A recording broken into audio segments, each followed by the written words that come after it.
In the record, we're taken out of order. Item number 20, 2016-4277BZ, 7904 150 First Avenue, Queens.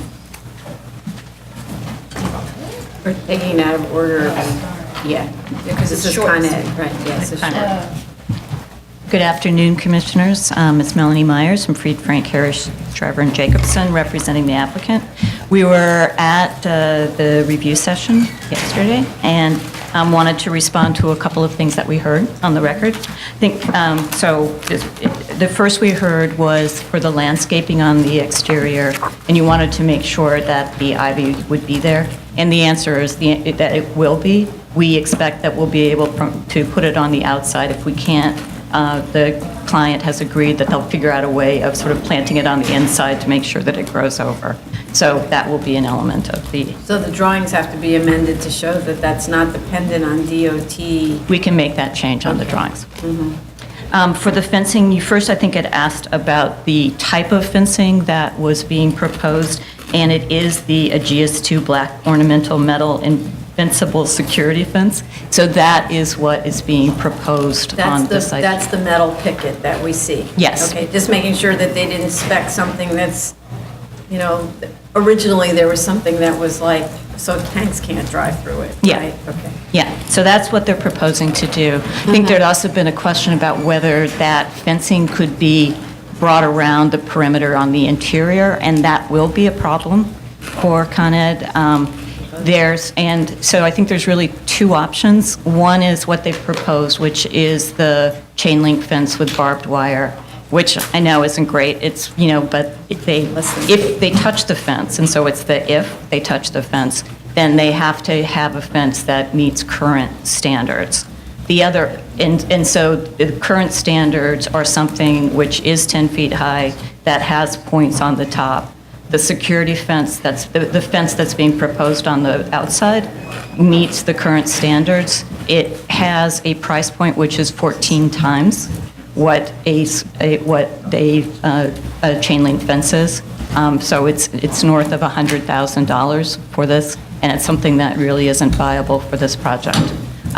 What they can do, if they don't touch the fence, is they can leave it, even though it doesn't, it's, you know, one of those issues from, if you touch something, you have to meet current standards. If you leave it alone, you can maintain the standards that are there. So they could leave the existing fence that's on the inside, which is a lower chain link fence, and paint it. But if they remove it, then they have to replace it with a taller security fence. Wait a second, I'm a little confused. The current fence is how tall? About 6 feet. 6 foot chain link. Yeah. With razor wire on it? I don't think so. It doesn't. It just, from the pictures, it did not look like as if there was. So why do they have to put razor wire on it? If they have to change the fence, if they take it down, they have to replace it with Con Ed's current standards. So they can leave it alone. Wait a minute, these are Con Ed standards? Yes. But I don't understand, where do those come from? They come from the fact that they need to make all of their facilities secure in the same way, and so that's what But isn't that an internal standard as opposed to a DOB a building code requirement or a zoning requirement? Yes, it is. So then why do they have to do something that's more extreme than they currently have if they replace it? That's like them creating their own law that they won't break. Which is, yes, and it's the way that many regulatory agencies operate. So again, they can leave the fence that's there. Now, let's stay with, if the fence collapses because it's in bad condition, their own rule says we have to replace it. It's their own rule that says we have to replace it and put razor wire on top. Correct. So I actually don't understand this idea that the entity itself is imposing its own rule that imposes on the neighbor in a disagreeable fashion. So again, we can leave the fence that's there. No, I'm talking about. Yeah, I know. I don't understand. That's like, let's say, I don't know, Google saying they have a rule that when they replace their, whatever, they're building with one thing, they have to replace it with this thing.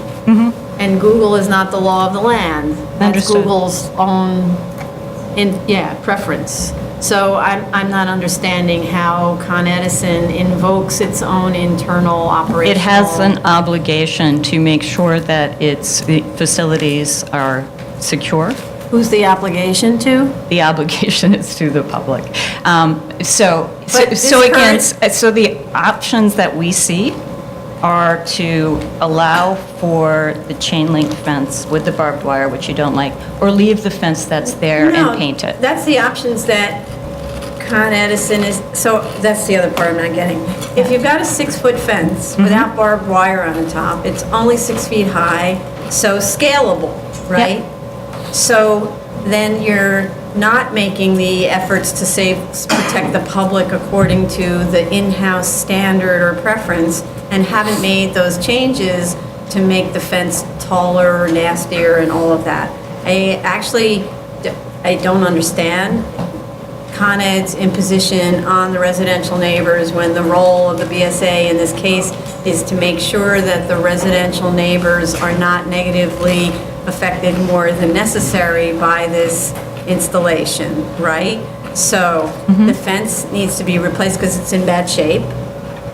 It needs to be understanding. painted. It's actually in pretty good shape, but it needs to be painted. It is rusted. It's rusted. I don't know if we have we probably have do photographs? someplace. Do we have photographs of the condition of the fence? Let's And see. I think way It's- back, so I actually don't understand why the proposal was made to replace the fence? Why was a proposal made to replace the fence? It was made because they thought that it would be preferable to bring it up to their current standards, but it's not something they need to do. So, let's see. I don't have a picture of it. I think I have some from the first. Yeah, I don't know. You're talking about the fence that Yeah, borders the the residential interior backyards. Okay. Looks okay, right? Yeah. All Yeah, right. looks fine. So what if it were painted and then, I don't know that there's planting in front of all of it, right? There's not planting in front of all of it. I think they'd be willing to do planting, it would have to be on their side because it's on the perimeter. Yeah. So I believe that there is room. Because we've agreed to put screening on the south side. But it's on the property line, so we wouldn't be able to put planting on the outside of the fence on somebody else's property unless they agreed to. I think you're proposing No. to provide, I'm not only talking about this one, I'm talking about this one. right here. So this one has It has a little bit of a planting. little bit of planting and then all the trees here. Yeah, so there's that empty space between the bushes, the hedges that are the European hornbeams, right? Oh, Yeah, is this helpful? Yeah. So the fence, the current fence comes around, I think like this. Sorry, Melanie, if you could take the mic with you? Melanie, take the mic, please. Oh, sorry. Or you could put the board in front of the, okay, that's fine. So the current fence, I think we're talking about this fence that goes from here through here and then turning here? And then Or does what it go all the way happens up? above where the It does go all the bushes- way up. It goes all the way up, right? Yeah.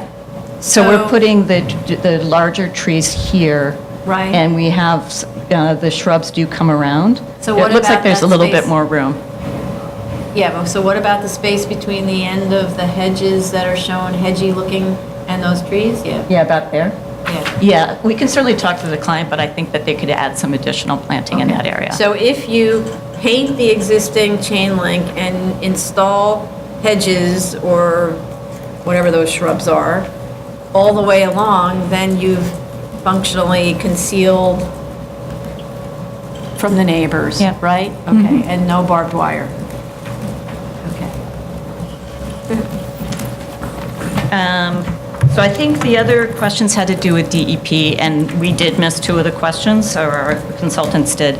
So we'll give you a verbal answer now, and then we'll follow up in the next couple of weeks with a written confirmation. So I think the two questions that had been left unanswered was a clarification of the type of HVAC unit that was going to be in the batteries themselves, and it is the same as being used in the PCS containers. So that would be the same. The HVACs, they're within the battery facilities, but they are the same. The second is regards to the sound study and the modeling that was done for that. There is an additional door in the way it was designed. It has acoustical blocks. It will result in, this is my verbal confirmation, but you'll want it from the consultants.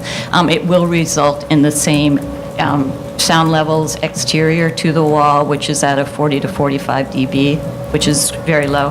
And so we will provide that information. And then I believe we've answered all of the questions that we had from that. Right, okay. And then I know you're waiting for some response from DOB regarding the vibration monitoring. We're, you know, we reached out to them. There's only a certain number of months where we're going to wait, so they, of course, can answer us in the next couple of weeks before you give us your response. Okay, so I just want to make sure we, okay. All right, I think that, are there any speakers on this? So, provided you submit all that stuff and DEP gets what they need, can we close this? Is that okay? to Close this? Yeah? I mean, in terms of the environmental issues? Yes? Okay. Yeah, we can close. The record remains open for written submission. Yeah, of course, always. All right. So then I'd like to make a motion to close. Chair Promoter, Aye. Vice Chair Chanda, Aye. Commissioner Otley Brown. Aye. Okay, and, hold on just one second.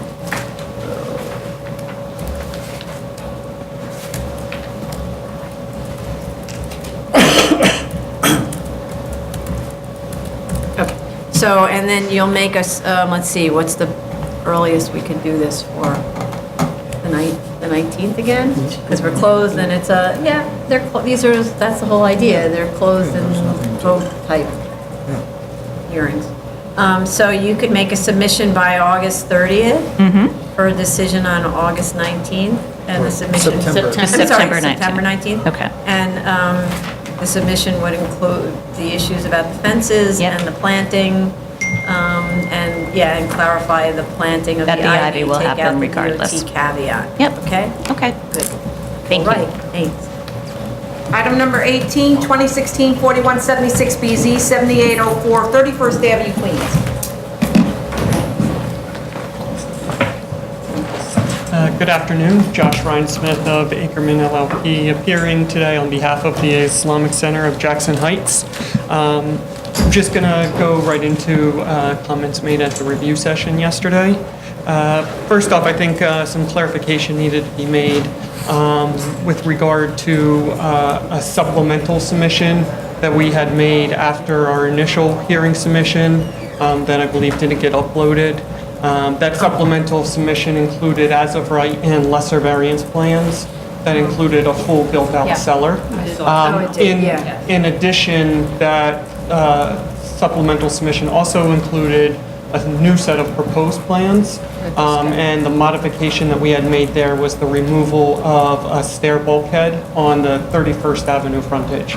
Under the original proposal, we had two bulkheads that provided access to the roof, and the board had requested that we look into whether we could reduce the width of those bulkheads, and we actually looked into it and were able to remove the 31st Avenue frontage bulkhead. What was the date of that submission? July Yesterday. 11th? July 14th. 14th. July 11th, you know, I saw something was sent in email, but July 11th is the last one that was on SharePoint from Friday. Yes, I'm not sure why that wasn't uploaded, but after discovering it wasn't, I emailed you and it's Yes. now in the commissioner's public hearing. Right, it's just like, yeah. So the only difference between the July 11th submission and the July 14th submission with respect to the proposed plans was the elimination of that bulkhead. Okay. At the last hearing, the board also asked us to see confirmation from DOB on two issues. One was the consideration of the proposed minarets and dome as permitted obstructions, and the other was the calculation of the proposed House of Worship's occupancy load. At the end of June, we went with Deputy Borough Commissioner Ho to discuss the matter, and he recommended the submittal of a formal ZRD1 and CCD1 with respect to each issue. And then we subsequently met with Borough Commissioner Derek Lee. And Borough Commissioner Derek Lee actually asked us to make a few modifications to how the minarets were shown on the plans. He wanted us to have a clear break in the street wall and parapet wall between the minaret and the actual street wall so that the minaret is actually set back. And we've done that, and he indicated that once we did that, obviously it still has to be approved, but he was inclined to approve that the minarets and the dome are in fact permitted Dome obstruction. also, it wasn't Yes. the minarets that were the issue, those are steeples, you know, Correct. any way you look at that. It was the dome we had a problem with on another application. He was good with the dome. He was good with the dome, and actually, the only comments that he had were with respect to the minarets and Because the setting them dome back. is set back from The the other one street dome wall? was set back. No, That- no, I'm he just trying to considered the dome as similar to a belfry or ornamental structure on top of a house of worship. So both, obviously, you will get that in writing from the commissioner, and we will submit it. But that was how he felt on that issue. And So, then, but just before you go, you said there was a reduction in the bulkhead between the submission on July 11th and the submission Yeah, on this is July the reduction. 14th? it's actually not even, it's not I- a reduction, it's an elimination of one of the I have bulkheads. a question. No, wait, before you go there. So, which bulkhead was eliminated? This would be Oh, on the the 31st elevator. Avenue. No, the stair bulkhead. No, the elevator bulkhead is added. So wait, so I'm looking at the July 11th roof site plan. And there behind the minaret on the July 11th one, the minaret that's right at the corner, there is no elevator bulkhead shown. And I'm pretty sure we asked, show the elevator bulkhead because, so the July 14th shows the elevator bulkhead. And then on the July 11th, there's some kind of a wall around the minaret that's close to the side property line. And there isn't one, it's different than what's shown on the July 14th one. It's a much smaller something wall, I don't know what it is. And then at the rear, or the side, depending on how you look at it, it looks exactly the same in both drawings. So unless maybe the height changed? No, so let's take the bulkhead that is in the rear of the building, that is visible, would be a permitted obstruction off of 78th Street. Which drawing should we be looking at? I am looking at, which one it is. It would be the set that was submitted on July 14th. Right, but what Okay. page? 14? 714, yeah. No, No, no, the that page. sheet number is A14. Oh, A14, yes. Okay. So Okay. hold on a second, let's get there. All right, so, the elevator bulk, okay, so A14 of the 7-Eleven submission shows the elevator bulkhead. Which the A11, the 11th one does not. You're right. So A14, no, the 11 one does show the elevator bulkhead. 7-Eleven shows the elevator bulkhead on A14, so it wasn't coordinated with the site plan. And A14, they look the same. So There's no A14 minarets, that's, No, There's- yeah. A14, I can see two minarets at On the the- 31st Avenue street frontage. Originally, there was a second stair bulkhead that provided there. access to the roof under one of the bulkheads. okay. So that has since been eliminated But you still have access to the roof through the... through the bulk- rear bulkhead? Exactly. So, and this is a FDNY question. So you can have two stair bulkheads, one reaching the roof and the other one not accessing the roof, and that would be considered acceptable? Correct. Hope so. For this type of building, yes. Certain- Even with the capacity, Correct, because there are no events, nobody is going to the actual roof. You just need to provide access for purposes of fire department, as well as... So just one staircase access is sufficient? Is sufficient. I thought that's actually considered a means of, a route of egress to the, to a flat roof, if you've got a flat roof. We can submit the sections of the building code. That would be But Okay. we were trying to address the issue that the board had raised about reducing or eliminating the size of a bulkhead. And in order for this type of building, we can't reduce the width of the bulkheads if they're providing access to the roof. Right, okay. So I guess the other thing is, so in the elevation that you provided with this 714 submission, it's one of those things about the disappearing bulkhead. There's a there are two minarets, and one of them has a bulkhead behind it, Yeah. which you don't show in the drawing. Or not you, I'm which sorry, the which- architect doesn't show in the elevation. Are we talking That's about the not the elevator elevator bulkhead? bulkhead? Because Yeah. Behind it? I'm looking at all the elevations. A20.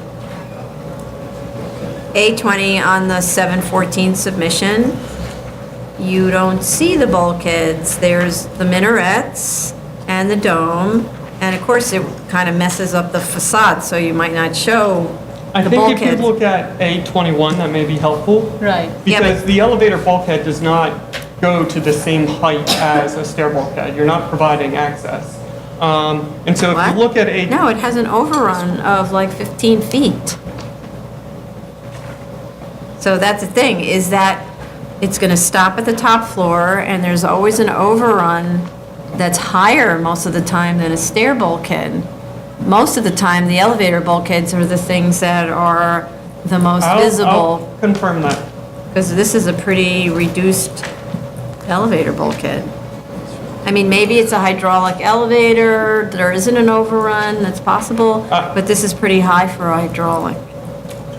I will confirm the type of bulkhead.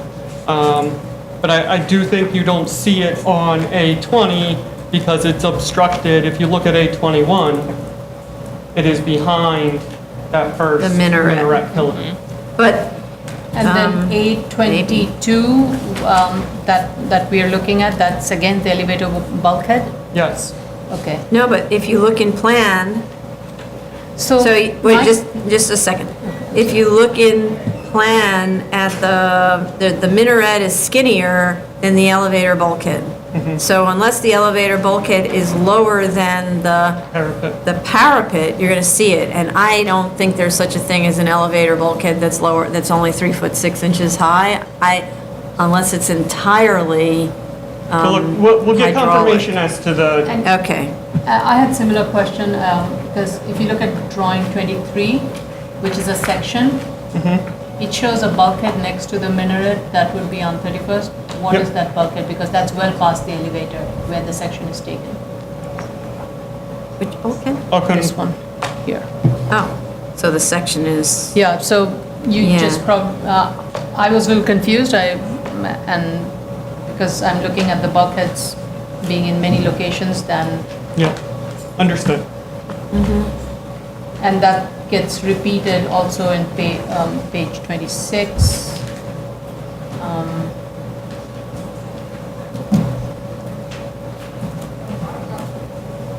yeah, there's actually a section through the elevator again, showing it having basically no bulkhead, or hardly any. But okay, so you'll check with that. Understood. Yeah, okay.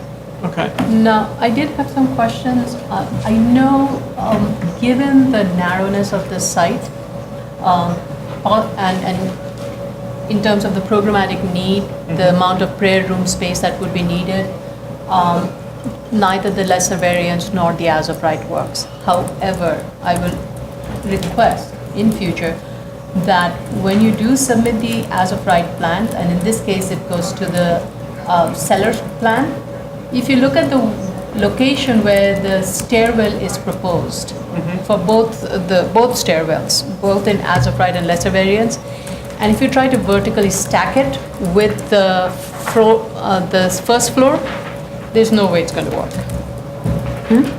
Why? Why? Because the stairwell, as proposed in the cellar, they are both on the extreme lot lines. Not on the as of right or the lesser variance. Yeah, I'm looking No, at it. they're set in by about 8 feet. Yeah. It's right on the lot line, because That's 89. not the line. This is No, the, no, no, I'm talking from here, from this location, because the, on as this of right. lot line, you mean? No, I'm talking on this one. Well, Saying- how about, This is the lot line, isn't This is it? the lot line, this is also the lot line. You So mean the that? staircase goes This- up, underneath, underground. Right. And it comes around, and then it should be setting on its return. I see what you're talking about if you're looking at, Yeah. again, the rear of the building. Right, It looks like that stairwell should be set off approximately 8 feet. exactly. The other one, In this It way, is. you In mean? this way, it should, it's Yeah, on the in the ground same floor way- it is. No, here, in the cellar, it's set off No, by, that's the proposed. I know, what are you looking at? That's the proposed. that's the proposed, you're saying in As of the, right. as of right, oh, I see. Yeah. Just, I mean, I think, I am definitely convinced from your arguments that based on the programmatic need and the width of the lot, you will not be able to accommodate that. So the location of the staircase is irrelevant, be but just accurate, though. more for accuracy purposes. I'm just making that Understood, and I statement. think actually it helps our argument as to how It actually unusable that helps you, cellar level exactly. actually It helps your becomes. argument, because if you do that, you're compromising even your functional spaces in the cellar Absolutely. further. Understood. Exactly. No, thank you, that's a good point. Give me 1 second, I just want to go back to my notes. The other issue that we're requesting confirmation from the Department of Buildings on is the calculation of the occupancy.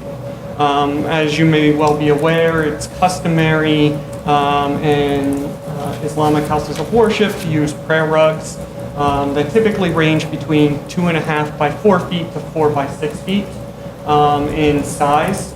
And so we used, sort of an average of those prayer rug sizes to calculate our occupancy level. We discussed this at our meetings with both the Deputy Borough Commissioner and the Borough Commissioner, and they indicated that they had no issues with how we were calculating occupancy. They requested the formal ZRD submission. I was hopeful that I'd have that decision to report to you today. Unfortunately, I do not yet, but we expect to have that within the next week. One additional question was with respect to our parking map. And the chair's point was a fair one in that we showed how many households, but we didn't show the percentage of that household. We have a list of our congregation's household that has 117 households that attend services at this location. And within a half-mile radius of the property, there's 107 or 108, I just needed to confirm. So over 90% of the congregants live within a half mile. As the board may be aware, there's a parking waiver that's available to locally oriented houses of worship. And in order to qualify for that parking waiver, which we're not seeking here, but in order to qualify it, you need 75% of your congregants living within 3/4 of a mile. We're much more highly concentrated at this location, which is why we believe we don't really need parking. Our proposed increase is not going to result in parking demand. But nevertheless, it being a variance, and we're looking at kind of impact on neighborhood character and all of that, trying to understand what kinds of parking, drop-offs, all of that would be helpful. So, if you live a half mile away, or in some of yours are only a couple of blocks away, obviously it's more convenient to park in your own parking garage and then walk the couple of blocks. But what about people who are, say, on their way to work or on their way back or whatever? One of the reasons for raising this is that the community, we got a lot of letters from community expressing concerns primarily about the parking, right? But I think to a certain extent, they're more just based on the fact that larger building, everybody expects it's going to result in increased parking demand. Well, no, it seems like it's based on existing issues, right? So existing issues and anticipation of future, because this new building will accommodate more congregants. So you really do need to address that. You can't just say, you know, no issue, we have a waiver, because this is, after all, a variance. We'll address that in the written submission. Okay. The question that came up was the soil depth. In our revised plans, we did reduce the floor-to-ceiling height of the portions of the yard, the portions of the cellar level that were below the yards. I think currently we only have 7 feet, 6 feet, 11 and 3/4 inches, 7 feet of clearance in those portions. We were trying to squeeze it in so we didn't have to do additional excavation. That obviously is more expensive. The 16 inches, we've talked to some landscape architects, could potentially work, but the applicant is committed to providing another 8 inches. So we'd have a total of 2 feet of soil. And the landscape architect that we've been speaking with said that would be sufficient for the evergreen boxwoods that we're proposing for, you know, aesthetics and decoration, as well as the grass. And so we'll have to do some addition. Right now, we're proposing the brick pillars and then with the metal in between. So, for instance, what if there was metal, I'm trying to figure out how you do this with the acoustical barrier added to it, but the metal picket and vines is a more aesthetically... So that was something that we considered. Yeah. But then we're concerned that it would create a nuisance, because the vines don't just grow on one side. Yeah. They're going to envelop the entire fence, and then that becomes an obligation on the neighbor to make sure it's trimmed, because they use that as their driveway. So it was something we actually considered, but we were thinking, you know, we don't want to burden the neighbor with having an ivy fence that sort of, you know, grows on both sides. Well, how about this? Come up with an aesthetically pleasing acoustical separation, and using that, I forget what that stuff is called, the very low, Winslow or something like that. There's a kind of a juniper. That blue juniper. Yeah, right. It's a kind of a very low-growing juniper that's not rug. attractive to your feet. And by lowering the floor to allow for enough soil depth, you still will be able to retain height, floor to ceiling height. Yeah, we're gonna have to That would meet the requirement. Yeah, we're going to have to do some additional excavation. We were trying to avoid that, but we can't add an additional 8 inches of soil and be able to accommodate required headroom on at least those portions of the cellar. So we're going to do some additional excavation, and we'll show that in the updated plan.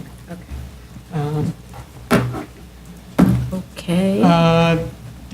One of the other issues was the windows. There was some concern. We showed some 3-pane glass windows that would provide sound attenuation. So I spoke about this with the project architect. They're currently using a high-efficiency UPVC window construction on another mosque in Queens. And they're very highly rated in terms of efficiency, as well as provide good sound attenuation, and they haven't been cost prohibitive. So these are the triple pane Yes. sections that they Yep. showed? Yep. Okay, so the drawings then have to specifically indicate those windows, because attaching the spec sheet isn't actually part of the BSA approved set, so that those specs should show on the drawings. Okay.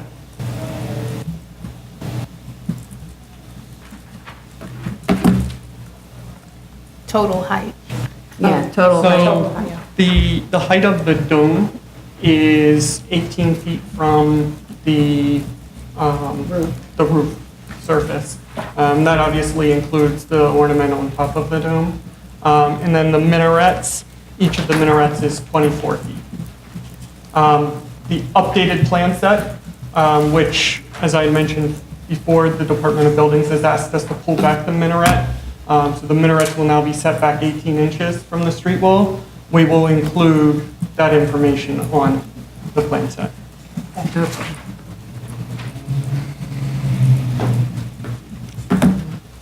Then I believe the only other issue that was raised yesterday was the facade treatment. Yeah, there was also the trash room question. Let's do that one first. It's easy, fast. Okay. So there's going to be no preparation of food on site. The kitchen's going to be used to store drinks, to make coffee, to make tea, and have snacks, prepackaged snacks. In the event on occasion when people are having a dinner at the house of worship, it will be brought in. There will be no food preparation on site. And in addition, the only time that food is actually brought in to the house of worship is on Friday evenings. And we currently have our trash collection days are on Saturday mornings and Wednesdays. So any garbage from the evening before is stored in the proposed trash room in the cellar and then immediately taken out the next morning. Okay, so there can be no trash stored above ground, you know, in the yards? Absolutely. Because that's vermin creation? Yes. Okay. And then the facade, while, you know, this is a variance and doesn't necessarily go to the architectural materials of the proposed building, we heard the comment from the chair yesterday and are investigating what alternative facade treatments can be utilized that are cost-effective for the congregation. So in our next set of plans, we will Okay. provide. It's not just the side treatment, it's the facade treatment, because I'm looking at the drawings, the entire thing is covered in styrofoam. And I'd like to suggest that the architect look at using what are now very beautiful cement board materials, sometimes known as hardy plank. It's a very economical, extremely beautiful and durable material that I think gets you where you're trying to get without being cost prohibitive. So we'll certainly look at that. I'm not sure if there's anything that I missed. Street trees was the question. Oh, so the street tree issue, I think we run into issues with complying with Department of Parks. It's either Department of Parks, Department of Transportation's regulations with the planting of street trees. First off, we're not allowed to have any street tree within 40 feet of an intersection, obviously to maintain lines of sight. And then we're not allowed to have street trees within 25 feet of utility poles or street lights. And we have an existing street tree, I believe, on 31st Avenue, but the building on 78th Street, we have obviously the restriction about the 40 feet from the intersection. Then we have 2 utility poles and a light pole. In addition, we're not allowed to put any street trees in front of any building entrances so they do not obstruct fire department access. So I think we're limited in terms of our ability to actually put any street trees. Of course, to comply with zoning, we'd have to make any contribution to the tree fund. But what I can maybe do is just apply some dimensions on the site plan showing, you know, these different restrictions and how they overlap and prevent us from actually planting anything. You also have on this more recent submission, a drop curb on 78th Street. What's that for? I think that may be actually the existing curb, because if you recall, there's a one-story garage along that lot line. So aren't you going to restore the curb line? I'll ask the architect to restore it, Yeah, because it's obviously not leading to anywhere now. right. Okay, and let's see. I think that might have been it. Anything else, anybody? Are there any speakers on this? No? Okay. All right. So I think we'll actually be able to respond relatively quickly to all of these issues. So we request the earliest hearing date that's available. Okay, that would be, October 3rd, right? Is that a yes? Yeah. Works. And there's nothing that's available sooner? We're reserving that magical special order calendar for decisions. That's what they're for. So October 3rd for the continued, with a submission on September 13th, right? Yeah. Okay. All right, thank you. Thank you. Item number 19, 2016-4251BZ, 626 Sheepshead Bay Road, Brooklyn. Bye. Bye, Martha.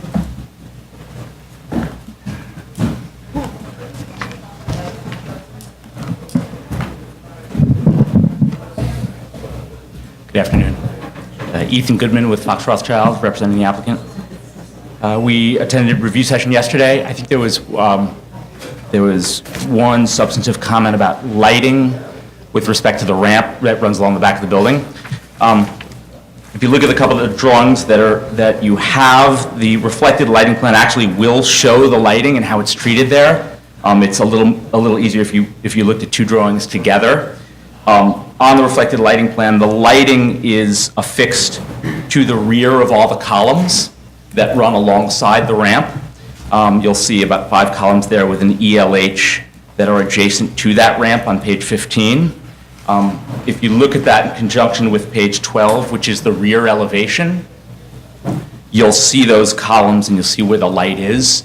So essentially, the building is immediately adjacent to the uncovered ramp. Right. And each column that goes from the roof of the parking deck to the base of the parking deck has a light, has a rear-facing light affixed to it that shines down onto the deck that goes up. And that's shown on the reflected ceiling plan? It is shown on the reflected ceiling plan. If you look at the top of the drawing, along each of the black circular columns, it's a little small, but there's a light that says ELH with a little plus mark.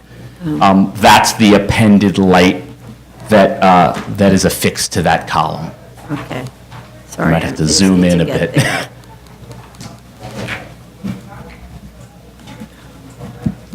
That's like the last page, right? Ah, okay.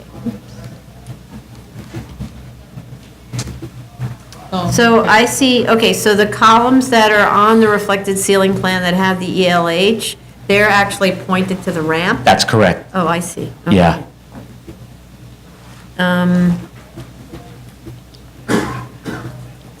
Okay. I guess if the lighting designer think that's enough to cover the ramp Yeah. without, okay. Yeah. Because it's clearly not going to spill beyond the property line. No, it's not intended to, but Yeah, yeah, right. they've done photometrics and it's enough to cover it all the way down. Okay, any comments, issues, anything? Are there any speakers on this? Okay, thank you. Oh, there are? Oh, Tracy, yes. We got the WRP sign off, but the City Planning Commission, DCP said that there was, you approached them to use, could you just describe the floodproofing strategy? I need to get him to be quiet in the back. Look. I think the mic's going to pick up all that noise. Yeah, okay, sorry. The floodproofing for the base of the building? Sure. Should we, you want to talk about floodproofing? And so there was a little bit of back and forth with DOB as to floodproofing strategy. We have, so there was and this is actually a broader issue, it could be a broader citywide issue with respect to the type of floodproofing using glass at the ground floor. Originally, DOB gave an approval for floodproofing using a glass treatment, and then there was a little bit of a disagreement with FEMA regulations. So DOB recently said, no, you can't do that type with this traditional glass. We have since resubmitted and have gotten, is it a final or a tentative approval? It's a final. We have gotten a final approval to actually use a glass floodproofing treatment, an accepted glass floodproofing treatment for the first floor for those retail spaces. So DOB is now again okay and in conformance with the FEMA regs for floodproofing. It took a fair amount of back and forth. They had to show, it's one of the first times DOB did this, so they had to show a lot of new specs for the type of glass and the thickness of the glass. They've done all that, and we've now resolved the issue. We've gotten approval. So that's instead of the Floodgate. It is instead of the gates or a wall or another flood-proof treatment there, yes. So you're okay, I mean, our what, documents show the floodgates, I believe, that's what I was. the document showed floodgates being installed, is that what you're saying? The EAS describes that. To speak, you must come up and attend to the mic. Thank you. It's not an issue for the WRP sign-off. They just said the EAS showed one thing, and then they knew that you were in those discussions. Oh, I see, I see. We did, the EAS didn't go back and show the new solution. Right. Essentially, Right. the gate solution. Yeah. Right, but but DOB has approved our solution. I think Okay. that's fine. We don't need to have the floodgates or the proof solution. really It's an not, EAS. yeah, it's not like we tie them to the EAS plans. Okay, but what we No, could do is just make a note in the resolution that the EAS made reference to floodgates, but at the hearing, the applicant testified that rather than floodgates, are going to use a special type of floodproofing storefront material, Exactly. right? aquarium glass. What'd you just say? I said it's like aquarium glass, I Yeah. assume. Right. Yeah. So it'll be a glass floodproofing storefront. Yeah, okay, Right, we can do okay. that. Okay, so, right, so the resolution will refer to that, at least that ties the loop on the environmental review. So Sure. we don't look like we are ignoring the question, okay? Okay, great, thank you. Did I already ask if there were speakers? No, are there any speakers on this? Okay, so I'd like to make a motion to close. Chair Promoter, Aye? Vice Chair Chanda, Aye. Commissioner Otley Brown. Aye. And a motion to grant, no conditions. Chair Promoter, Aye? Vice Chair Chanda, Aye. Commissioner Otley Brown. Aye. Thank you. Thank you very much. New cases on the zoning calendar. Item number 1, 20-15BZ, 461 Avenue X, Brooklyn. How are you? Good afternoon. Alexander Levkovich on behalf of the applicant, 461 Avenue X. I got an opportunity to listen to the board's comments yesterday in anticipation of this hearing. I can go over some of my initial responses and comments in regards to the board's comments. I will start off, there was several comments raised connected to some of the inconsistencies connected as the right plans and the lesser scenario plans with the statement of facts and comments, specifically with reference to the floor area ratio, parking, front yard. I know there was some questions raised in terms of the rated capacity, if it's fixed or, I forget the technical term of the other scenario. Those are things that we will certainly comb over and make sure there's consistency between the plans as of right proposed and the lesser scenario plans with the statement of facts and with the zoning analysis.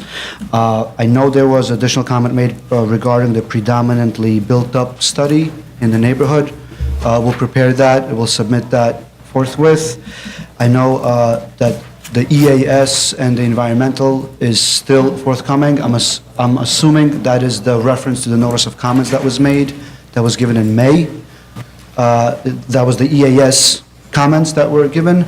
We've substantially finished those responses. We're just waiting on a few third-party reports. There were actually many NOCs that raised that subject, so not just the one in May. If I look at my list of NOCs. I just wanted to make sure you weren't referring to anything besides the- Four NOCs issued.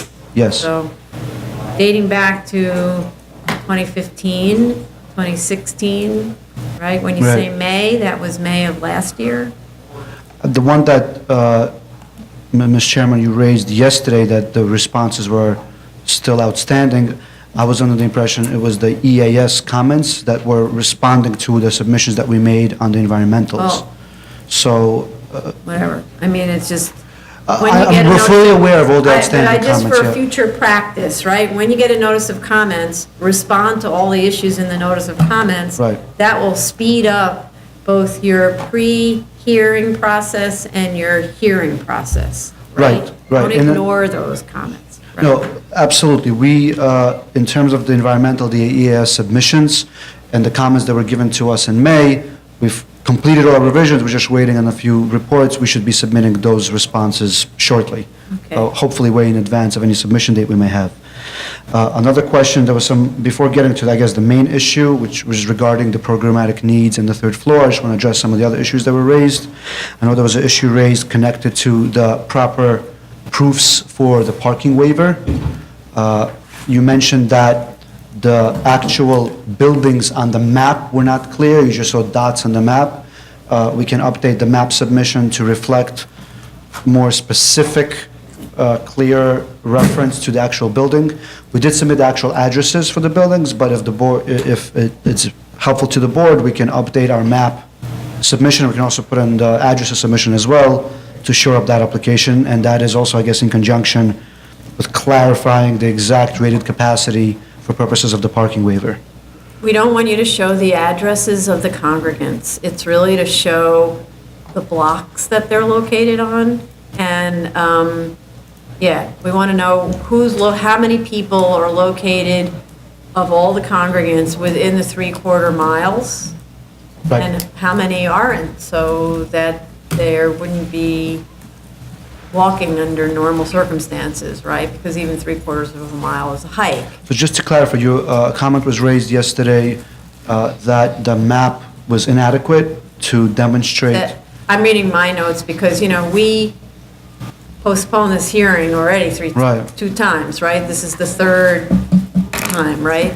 So it's, my notes say, provide a map indicating on it the locations of congregation members within 3/4 mile of site to support the argument that parking is not needed. And I just want to clarify, we don't want the addresses or the names of the congregants. We want to know the block that they're located on, and it's just congregant number 15, right? We'll accommodate our submissions Okay. to reflect those requirements. Okay. I know there was a comment raised regarding the proposed exterior of the building. I wasn't completely sure, in terms of the materials, you wanted clarification of the materials that's being Yes. used in the external side.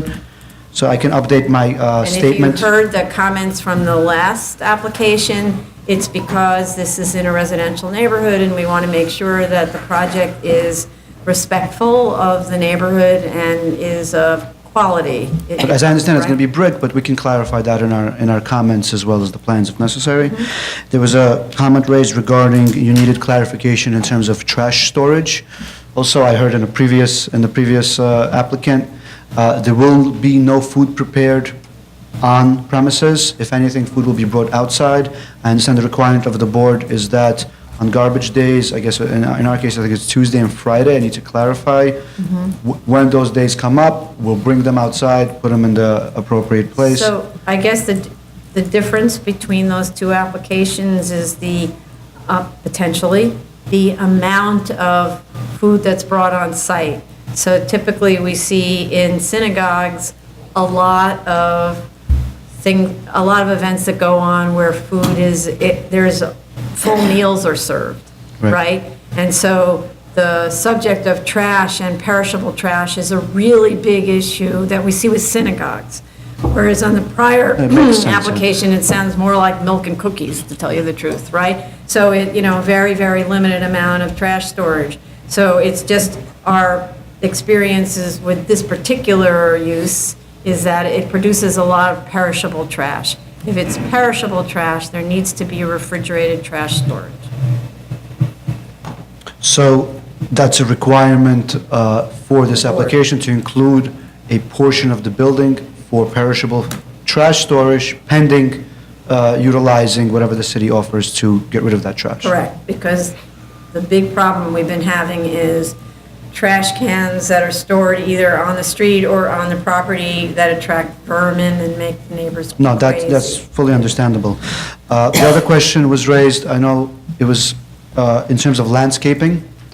You wanted some clarification as to the type of landscaping that will be offered in the proposed plans that help reduce noise and reduce some of the other concerns the neighbors may have. Right. So you just needed some clarification on that, so we can update our statement to reflect that. I know there was a question raised regarding the Ocean Parkway requirements in terms of street planting. As I understand that in our particular project, a portion of the building is an existing structure that goes to the lot line of the front yard, and we're seeking to add an additional portion to the existing structure that also becomes in a non-compliance, pushing it to the front yard. I know it doesn't allow us necessarily to comply with some of the landscaping requirements pursuant to the Ocean Parkway Special District, but we are able to comply with some of the other requirements in terms of planting trees, et cetera. So just to be clear, your comment, as I understand from the comments, was referencing the inconsistency in the portion, I guess, of the lesser scenario plans. It was not clear. Our proposed plans are seeking to build to the front, and we're going to put trees pursuant to the requirements of the special Ocean Parkway District. I just wanted to make sure that is in line with, streamlining getting this application approved. Just a second, will you?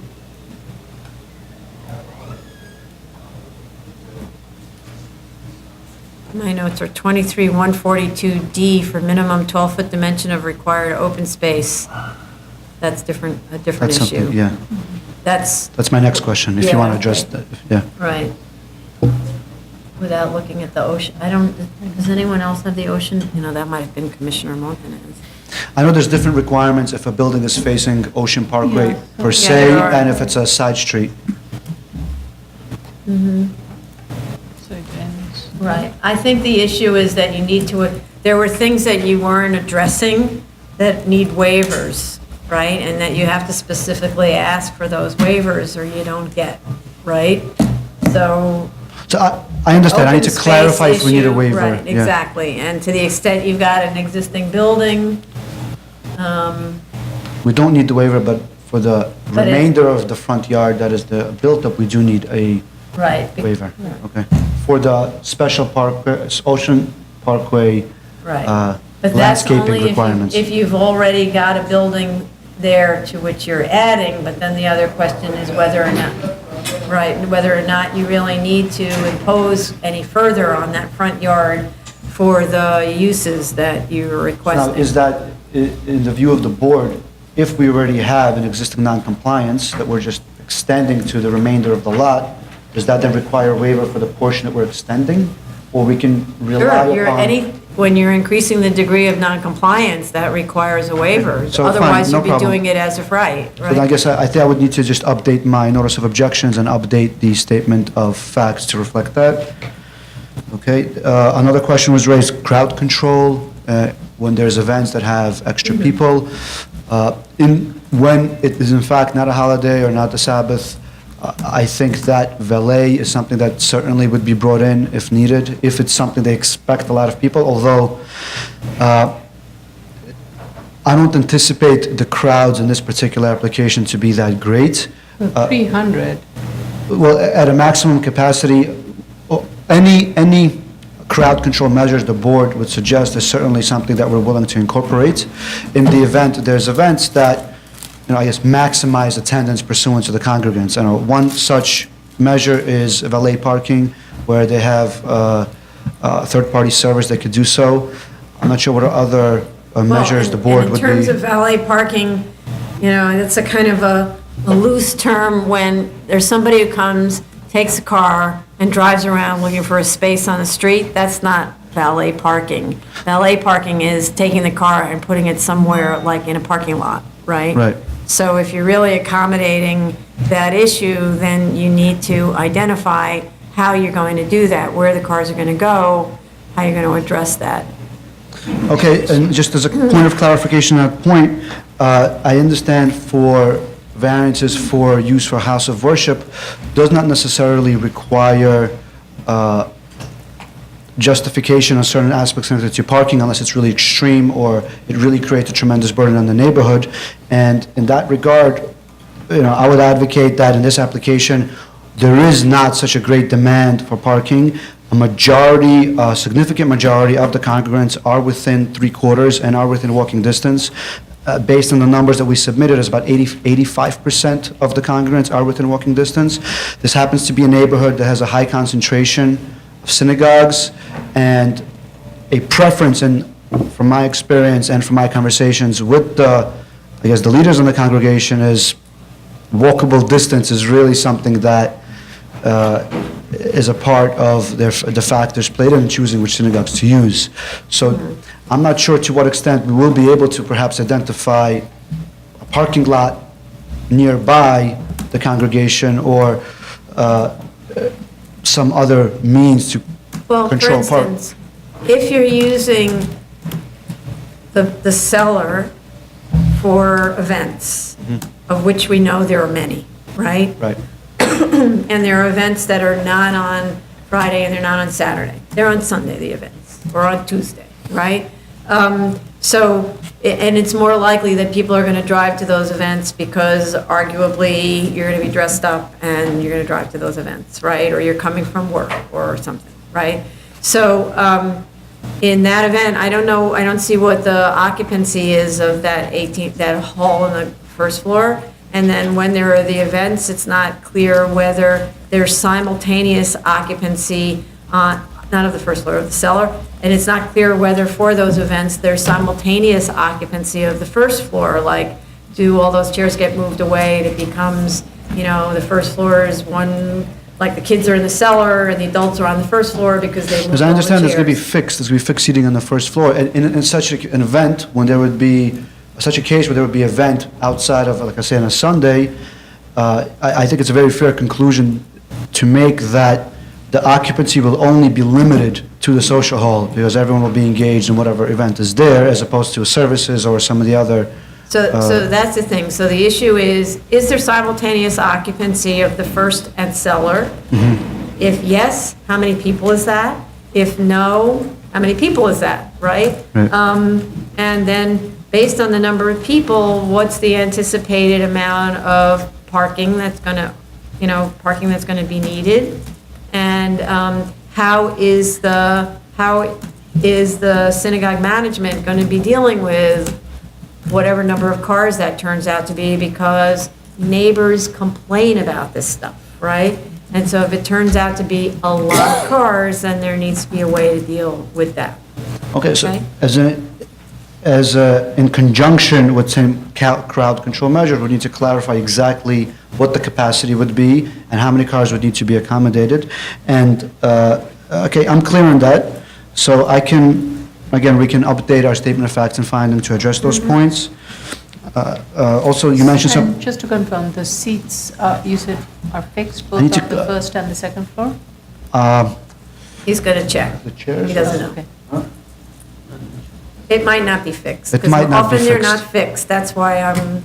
I understand, okay. Yeah, and a better use of space is when you can change it to tables, you can do other things in the space, so that means unfixed seating means you could have events on this floor, right? No, for sure, I understand. I'm going to clarify That's the this. question. I'm clarify You have this. events on the floor, that's the preference of the congregation. Sometimes they're saying, no, that floor is only for prayer. I think and we won't. I'll clarify Right. with the congregation in that regard. And also, I know it was mentioned yesterday, something connected with windows attenuation. So that, you Big mentioned issue. 48 degrees in terms of to what extent the windows are facing the neighbors. Yeah, so the issue is not just facing the neighbors and onto the street, that the sound from whatever kind of activity doesn't spill onto the neighbor's property or onto the street to become an annoyance. Okay, so just a quick comment on that point, and I guess that would be a natural segue into the point connected to the programmatic needs. In terms of the immediate neighbors to the project, on the right side of the building, what's facing the building is 2 garages. I would assume that would serve as some type of a mitigating factor. It doesn't face any properties, it faces the backyard where masonry garages are standing on the right side, because that's the Ocean Parkway properties. Now, also, That's Already separate from the window section, we'll address the window section now to transition into the programmatic needs and the comments that were raised about the third floor. And I don't know, Ms. Chairman, you raised also something about the second floor. You mentioned the concern regarding the neighbor in the rear about making the proposed setback to the lesser scenario version. One comment is that this happens to be also an irregular lot, and the regulations connected with establishing the rear yard are different with the portion that's irregular and the portion that has a more regular length to it. Now, the lesser scenario plans that we provided was requested that there's a compliant rear yard on the third floor relative to the shorter portion of the lot. Now, I would suggest to the board that if we were to do the full request that we would do, it doesn't really create a hardship to the neighbors, specifically because of the fact that the only adjacent structure there is in fact a masonry garage, and that if it were to be a normally sized lot, not an irregular lot, then it would be a compliant rear yard on all three floors due to the setback that we are proposing therein. What? Sorry. Meaning, What do you- I'll simplify my comment. Because of the irregularity of the lot, it gives, I think, more rationale to allow us to build out all three floors, because if it would be a regular lot, we would have an ability to build further out into the back. And the reason that the compliant rear yard is set back more in the lesser scenario plan is because of the irregular lot. So, before even getting into the programmatic needs, I just wanted to make that comment to the board that I think that adds an additional factor that could potentially support allowing us to build out the third floor. Before I get into the conversation regarding the programmatic needs, which I'm prepared to continue with now unless the board has some feedback on my current comment. Isn't this requesting a floor area waiver? Yes. Yes. Yes. So I'm kind of not understanding your point with respect to the rear yard. The issue is whether you should be getting more floor area for that accessory use and whether it's really a needed accessory use. So then, I understand your response. I guess I'll transition then to the programmatic needs discussion, because that, I guess, becomes the crux of why we need to justify the third floor. Now, as a quick background, I know Commissioner Brown, you raised the comment that it looks like there was two apartments. What really happened was, when we made the original plans, the idea was to have a separate apartment for the rabbi and another apartment for a grounds person or a janitor, a full-time person that lives on the premises. I don't know to what extent the board would agree as that complying with the programmatic needs requirement. I'd certainly be interested in some comments you have in that regard. Well, it's contrary to your plans that say private counseling service Yes. in the So second apartment. what's happened since then is a concern was raised with the congregation that they're not going to have enough space to accommodate some of the different programming they were trying to put together. So they kind of took out the request to do a separate apartment. Now, at this point, it certainly would be our preference for numerous reasons, besides the programmatic needs, in addition to some additional costs required to having to build a structure with a setback in the third floor. Our position is that the programmatic needs of the congregation, and we'd be happy to expand on that. I know, Commissioner Chanda, you raised some comments about how you needed more details in terms of to what extent the rooms would be used, and I know, Commissioner Perma, you raised the concern, you wanted to see which rooms would be used at the same time also to justify the programmatic needs. So we can make those additional submissions, but I am interested to know what the board's feedback is really on 2 points. Number one, would the board consider using an apartment for a janitor as part of the programmatic needs? Is that something that the board would consider? So it's, that's not how it works, see? It's an institution that has programmatic requirements. The institution sets forth its requirements, and then we determine whether or not, within the scope of the requirements, there's a way to reduce the variance to the minimum variance necessary to afford relief. And based on what we understand the requirements to be, whether those requirements are being met, or whether we think actually the ask is too big because maybe you can live without some of those things because there are spaces that are underutilized during the time when that particular thing is being pursued, right? So if we looked at the private counseling service, which is what's being proposed on the proposed plans, and we say, well, I don't really get how you have private counseling service inside someone's apartment, that I find tricky, and in addition to which you have that whole cellar that is available for use to be subdivided or whatever, why can't it be used for that? Create a little office with a movable partition, something.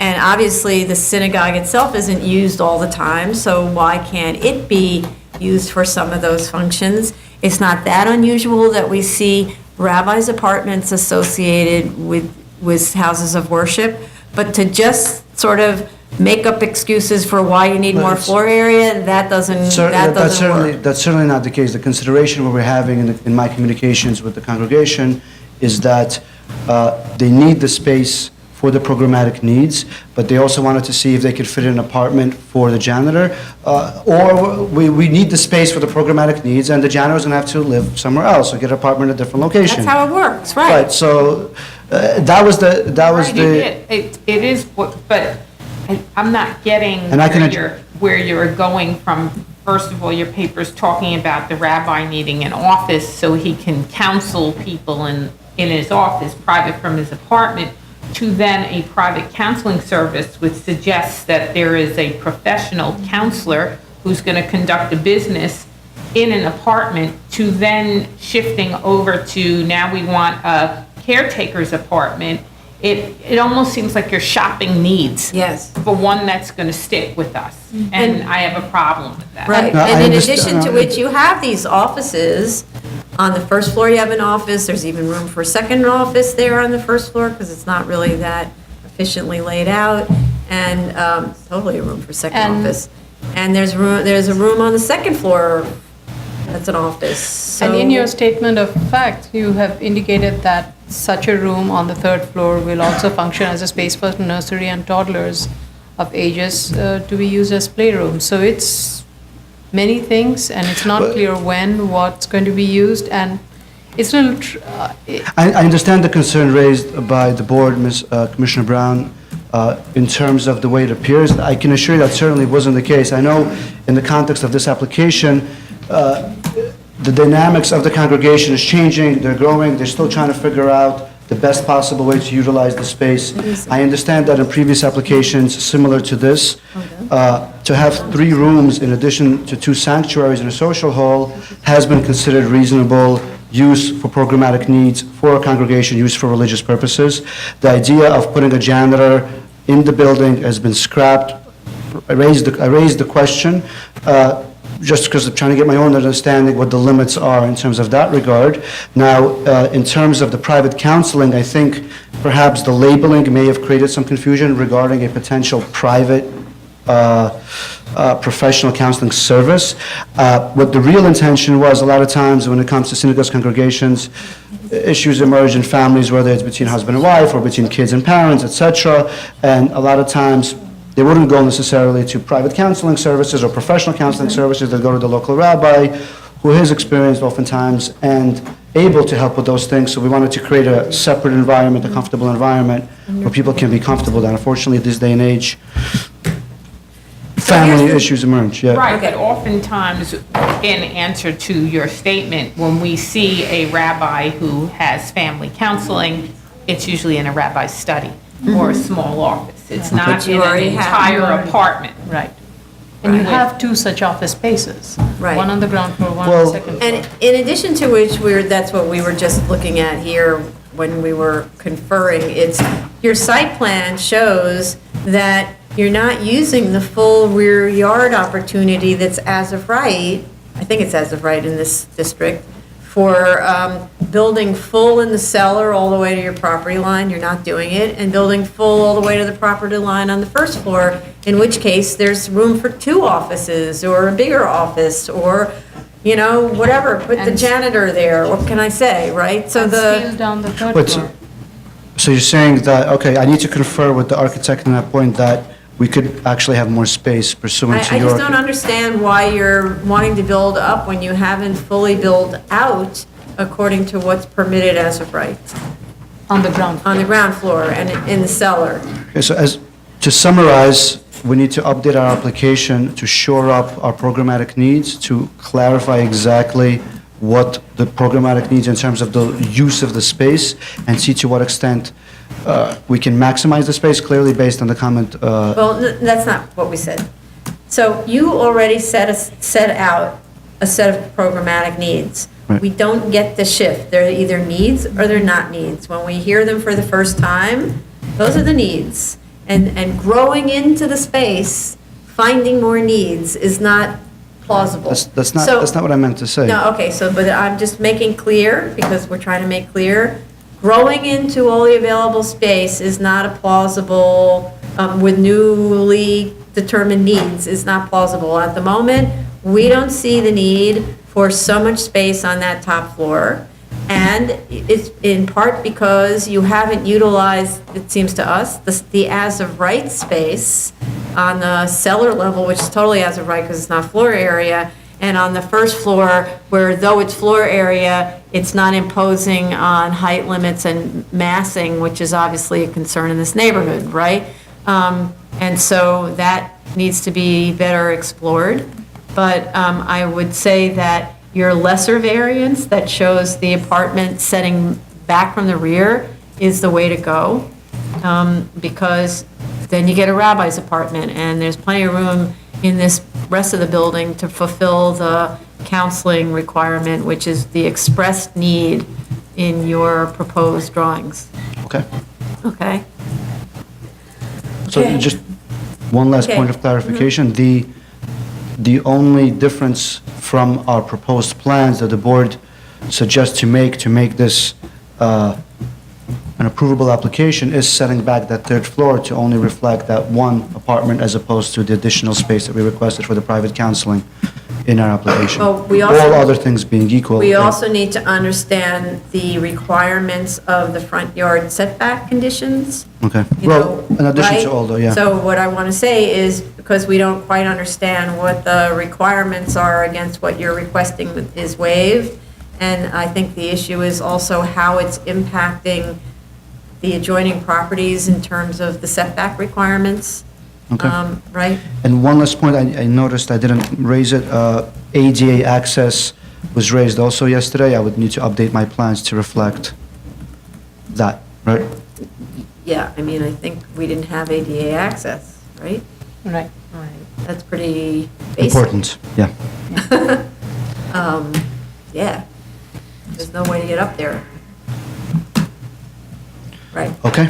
I All don't know if right, there's any... let me just see, were there any other, I mean, you can listen, you should listen to the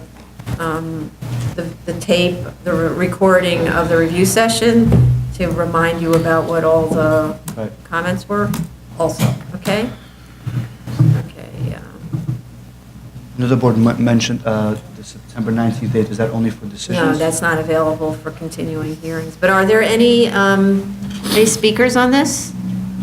No? Okay. Any other comments that we left out? Everybody see their I notes? just also want to be clear, when we did ask you to look at possibility of exploring all the as-of-right possibility, including expanding on the first floor, it is not to add to the floor area that you already have. It is mostly trying to scale I back the understand, building yeah. and reducing the floor area. I just want to be clear on Yeah, that. right. Yeah. And? Exterior facade material? Yeah, and we did speak about that. So the exterior facade You materials. would like and us to treatment. submit plans to that effect? Yes, of course. As of right plans? Okay. And really clarify the extent of the waivers that's with respect to the front yard Yeah. setbacks, right? Okay. All right. So then, I don't know, let's see. Do we still have October 3rd? October 3rd, yes. Okay. Yes. Bill, how many are there? 15. Okay. So October 3rd would be the continued hearing date for submission on September 13th. Is that enough time? Yes, yes. Okay. Okay, thank you very much. Thank you.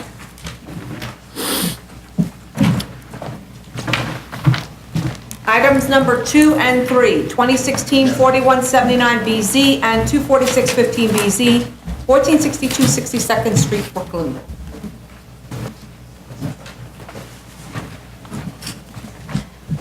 Good afternoon, Jessica Rubenstein on behalf of Eric Palatnik, PC. We heard the comments at yesterday's review session, and we brought essentially the team from the yeshiva to address each item based on who it's really addressed to.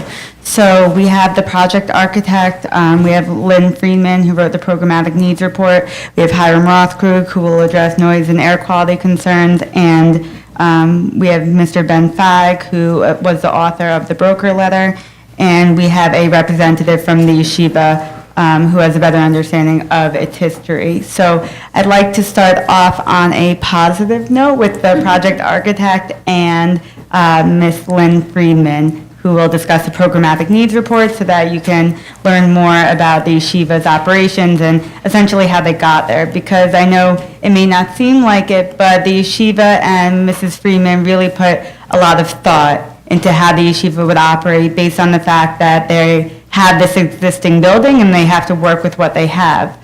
They're not proposing to construct anything new. So they really, so Mrs. Friedman thoughtfully worded and organized her report after several months back and forth discussing with the yeshiva and trying to navigate the best way for them to optimize the building considering their programmatic needs. So with that.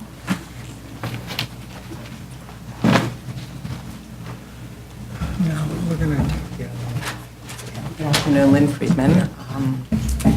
We did the programmatic needs study. I'm sorry, lost my voice last week, I'm sorry. You want to hold the mic in No, your it's fine, hand? I'll just lean in. Okay. Lynn Friedman, Friedman PE. We did the programmatic needs study and operating plan, which you have, I don't know if you have printed copies or in there. And I'll try to address whatever the board's questions are. But as Ms. Rubenstein said, the programmatic needs study basically establishes the conditions, and in a perfect world, under ideal conditions, we can meet all those needs. But for that, we'd need unlimited space. So instead, we take those conditions and try to maximize and fit as much as possible into the building. And Yes, hi, Manuel Zarate from Bricolage Designs, architecture firm in charge of this filing. So again, also happy to answer all your questions. Okay. So do you want to go through the questions that we had, or do you want us to? I can give you what I have, and if you have questions, Okay, all right. I'll happily answer them. So keep in mind that no program is perfect. We did what we could with the building, such as it is. I know there were questions. I guess we'll start off with the program in the way that the classrooms were laid out. So working with the rooms that we had, we took the lower grades, preschool, first, second, and third grade, and put them on the second floor. I know that someone made a comment about seeing a first, second, and third grade on the third floor. I'll get to that in a minute. And the third grader on the first floor? Third grade is on the second floor. 3 classrooms each, first, second, and third, as well as the entire preschool on the second floor. Third floor has the balance of the elementary school and the middle school. And the fourth floor has the junior high and the high school, mostly. Again, the constraints are part of the constraints that we have to deal with when we're figuring out how to fit everyone in the building are the physical conditions. Here we have a building, there are a number of perimeter rooms that have windows, and in a perfect world, again, we put first, our ideal scenario is in the beginning of the report. Yes, every classroom should have natural light. It doesn't always work, so there are a number of classrooms that don't. We have to work with the maximum number of students that are allowed on the floor based on building department, building code requirements. Exit capacity on each floor is 499, Manuel? 499 per floor. Per floor. So, number of classrooms, everything else, all the other rooms, other than those 499 occupants on that floor, have to be non-simultaneous uses. Things like labs, libraries, computer rooms. So that was, with that in mind, we maximized as much as possible. We're short by a few on each floor, but better less than more. And that's how the classrooms were divided up. That row of classrooms that you saw, someone noticed that we have a first, second, third. If you look, they're very small classrooms in one wing on the third floor. Those classrooms, first, second, third, fourth, fifth, and sixth, are all small classrooms ranging with occupancy of between 16 and 18 students in each one. Those are smaller than all the other classrooms in the building, and those are for the elementary and middle school students who need a smaller classroom environment.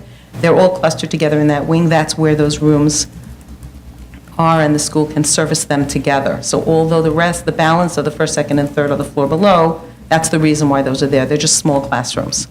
And we couldn't get any more onto the lower floor, so we put them together. But so is actually somebody from the school who's going to manage the school here? Yeah. One of the administrators from the school? Like knows how to, maybe we could speak to that person, because I don't get the idea of having the first and second graders next to the fifth graders at all, in the sense that all the others are downstairs, and you've got I think there were third graders. Only the smallest classrooms are there, that row. I understand that the small rooms, because that's just architecture laying out, right? But that's not the same thing as pedagogy laying out. Right. So I don't understand how you have third graders clustered next to kindergartners, and then a third grader upstairs and a first grader upstairs, and they're isolated. So, I mean, normally, the kids do things kind of together. They, go hand in hand to the lunchroom. They talk about things together. Everybody sits around in the hallway and talks about something or other. I don't get pedagogically how you can break these classes up unless the pedagogy of the school. There are some schools where they group like the 4s and the 5s together and they mix the kids in the same class, but at least that's classes that are immediately adjacent age-wise. This isn't like that. That's very strange. So the occupancy of each room, based on how many students we had for each. So sometimes we couldn't necessarily put all the third grades in the exact same corner. There was a lot of shifting going on in terms of making sure that we had a consistent number of students in each grade, starting with the youngest grades and going up. So we didn't lose a fifth grader and move from fifth to sixth grade and suddenly not have enough space. So part of the reason why the rooms moved around was just to make sure that the rooms were big enough. We didn't design the actual rooms. We had the rooms and had to make the program fit into that. Mm-hmm. The $499, isn't that just related to how many staircases there are? Yeah, it's the stair factor, yeah. So why not just add a staircase? Well, that'll be something to ask to the owner. We were sticking pretty much to existing conditions. No, you're doing a full build-out, you don't, right? So you mean because you have to go all the way down to grade? But it's Right. down to grade, It's the three sets of stairs are all, means of egress. So Right. by adding up all those, the max, occupancy, that's how we ended up with the $499. but did you add a staircase, or these are the existing stairs? No, these are all existing. Yeah. Uh-huh, Yeah. okay, well, it's just, and then, for instance, you have, I find this part really disturbing, you have the secretarial pool in the middle between the class ages 5 and ages 3, instead of just switching those uses so that you can put a door that isolates the administrative offices so that strangers don't interact with children when they come to visit the administrative offices. I don't understand that. So as much as possible, we tried to cluster all the offices together, but I see your point that the classroom is there. I don't know, can you close off the doors and Also create new doors in the You hallways, also is that made a going to be a problem statement building that code-wise? a lot of these offices got the benefits of being So they're all on the clustered outside Yes. with windows, Should be and inside you've got these doors there. classrooms that Right, are and switching those inside rooms, with which no we lights. may be able to Switch it, do, yeah. That's not a problem, but the question is, that the chair is asking about putting doors in the required hallways, I don't know. Building code-wise, I believe it's. Another thing the chair had raised was that why are the offices on the exterior of the building? Why aren't they in the interior, and move the classrooms in the exterior, which will allow for natural light and air? I mean, again, the secretarial pool, now, of course, I'm the first one to feel sorry for secretaries who don't have windows, but if the pedagogical reality is a large room, that's 620 square feet, that's a perfect room for yet another classroom. And that'll bring us over the 499. No. And that's why we had to do it. No, you Switch move out. the kindergartners. That we may be able to do, yeah. That's And which then we the may be able to do. custodian space Right. is another one, and the home ec is another one that And you the could move to preschool the director. interior. So if we do that, then you'll I don't know be. if those have windows. Yeah, Do those have windows? We put the Those- offices right near those the have- entrance. I think home ec has windows, I don't know about the custodian one, but the home ec. Yeah. I think it's like a wall of windows.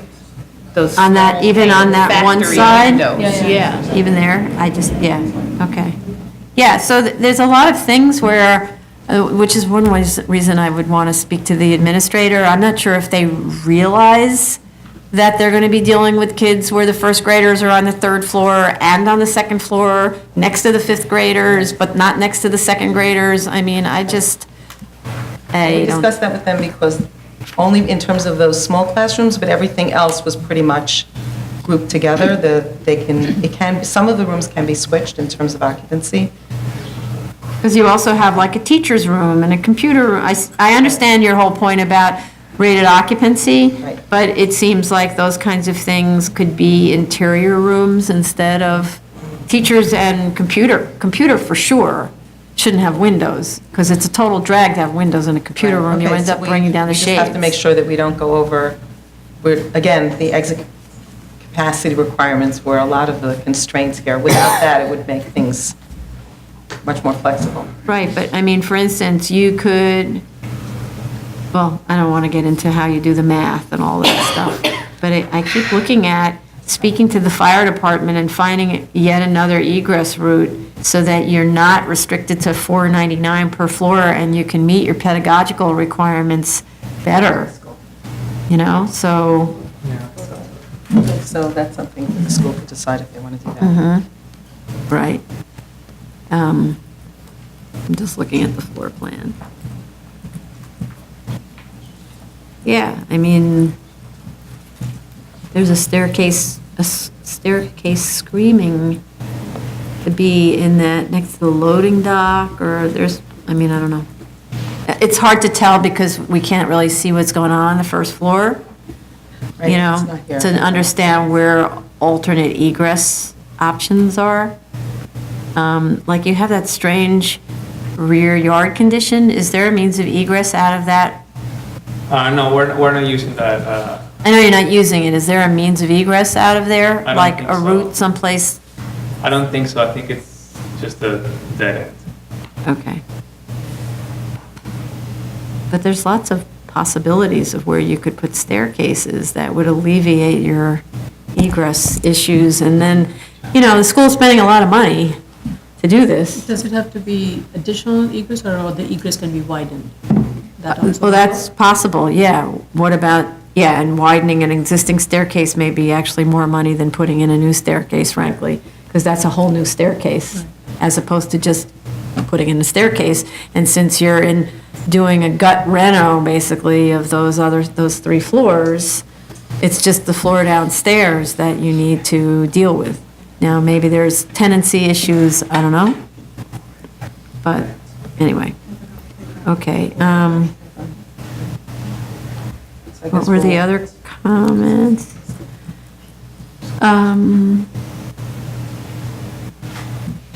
Yeah. I don't know if there were any other, yeah, I wanted to understand, just supposedly there are 900 girls on this one floor? That's a question for the school. Okay, let's hear, we're trying to imagine that.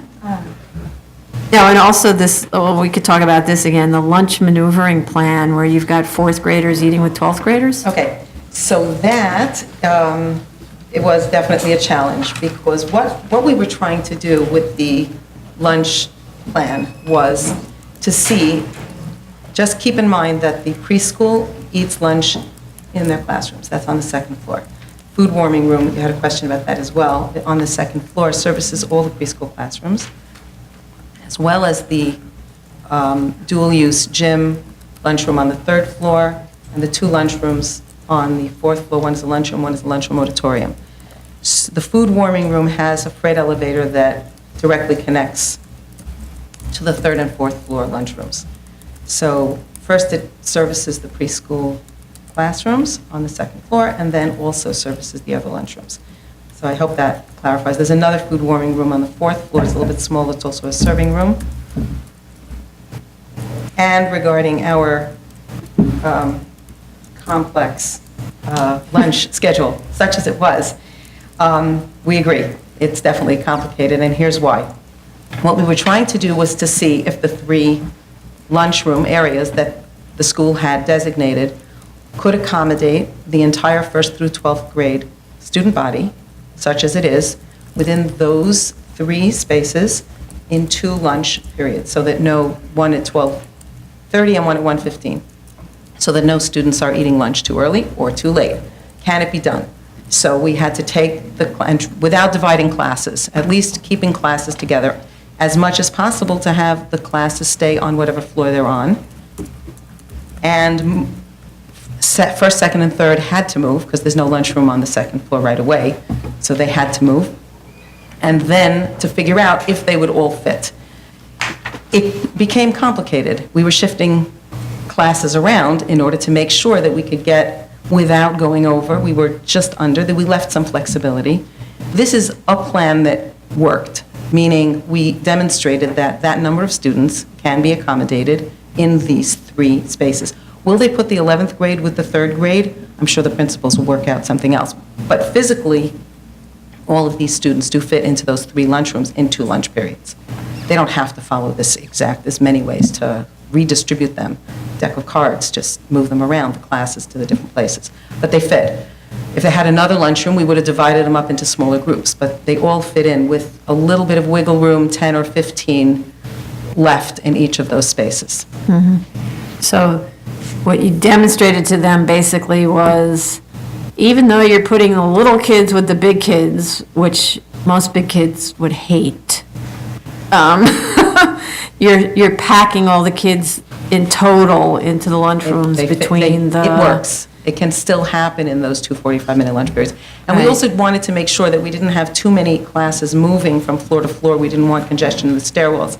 So we figured out that if we moved only 3 classes per stairwell for each lunch period, we weren't overtaxing that in terms of having them going up and down.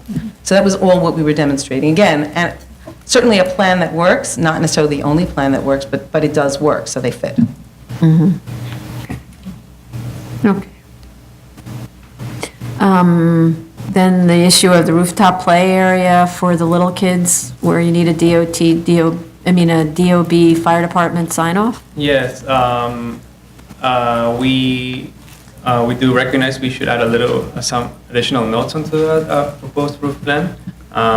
There will be a 10-foot fence all around the perimeter, and as well around the mechanical equipment that's over there. And structurally speaking, there are some minimum roof light flow requirements that we are to comply. No, the issue is, there were two issues that I raised, anyway. Fire department has recently required that the fencing be set back to allow them access to the roof, so that when they bring the ladder up, there's actually a place for them to stand, and your fencing is right at the edge. That's the first. And that your fencing is also not shown on your elevations and sections, so it needs to be. And then finally, I forget whether it's the health code or one of those codes, says that for children under the age of, I believe it's 5, if for outdoor space, they cannot go above the 4th floor, the 3rd floor unless the fire department or Department of Buildings signs off on it, because the issue is, in a fire, little kids walk very, very slowly down the stairs, teeny kids, and that can be a hazard in terms of egress. So they don't always agree to allow, especially maybe in this situation where you don't have adequate fire stairs, so they might tell you, no, only if you add a fire stair. All right, For example. we'll look into those requirements and make sure to Okay. update our drawings accordingly. Okay. Okay. Then we also had questions about the bus drop-offs. I'll try. There's a whole section there, but I don't know what's missing. So- Okay, so it's the drawings, the drawings don't tell us a lot of stuff. Not the program drawings, They will be updated Okay. to match what the program states. okay, but to be clear about what it needs to state, right? Is we need to see where the bus drop-off areas are. If there are signs that say no parking during X hours, where are those signs? And then there's a curb cut shown on the site plan that's shown as new. Yeah, I had a question about that because at least our latest plot plan doesn't show any curb cuts. Okay, so we're reviewing what we were given. So so you have to go through the drawings when you submit and make sure there's what we want to see is what are the existing curb cuts? And if there are proposed new curb cuts for some reason that's not related to the school, show us Yeah, no, what and why. There will be no curb cuts. But there are There curb are some cuts. existing because there are some loaded docks. Right. Those are not shown Which- on the plan. Sorry? Those are not shown on the plan, so please indicate Right, those. those are to be removed. What? Those I don't lo- understand. There's the- loading docks. The loading docks on the first floor. So they will not be functioning as loading docks? No, because they tend to have commercial tenants. They currently have commercial tenants? No, In they 10? can't. Intent. Great opportunity for a staircase. Just saying. Or why? Or widen. We'll have to Well, talk to yeah. the clients about adding the staircase. We'll get back to Right. you on that. The other thing is also, in your programmatic needs, you indicated that the high school students will be using the staircase that is along 15th Avenue. It's the one extreme furthest away from the rest of the building. Right. How do you ensure the safety and security of the students, and is that adequate in terms of the volume of students that will be accessing? And this was a question that was raised by our chair. Yeah, but it was also that it's a very inelegant way for a high school student to arrive going up the fire stair. I don't know, is it a fire stair or is it? Yeah, it's a just fire stair. Staircase. It's a fire stair. So I think that the idea, what the school would like to have is that on the 62nd Street side of the building, the preschool and elementary school and middle school utilize those entrances. And they wanted to have a separate entrance for the high schoolers so that they can go straight up to their floor without, it also kind of divides up the volume of students who are using the various staircases, because if you have the high school, we're going to the fourth floor using this one, then you can have the other ones. They're all kind of arriving pretty much at the same time at about 8:40 in the morning. Although as a staircase, it may not be elegant, it works. Right, but it's, really, that's how I get to school. I'm sorry? That's how I get to school, up the fire stair, up the back wall, up the back staircase, stair. yeah. It's not ideal. Maybe there's a better way.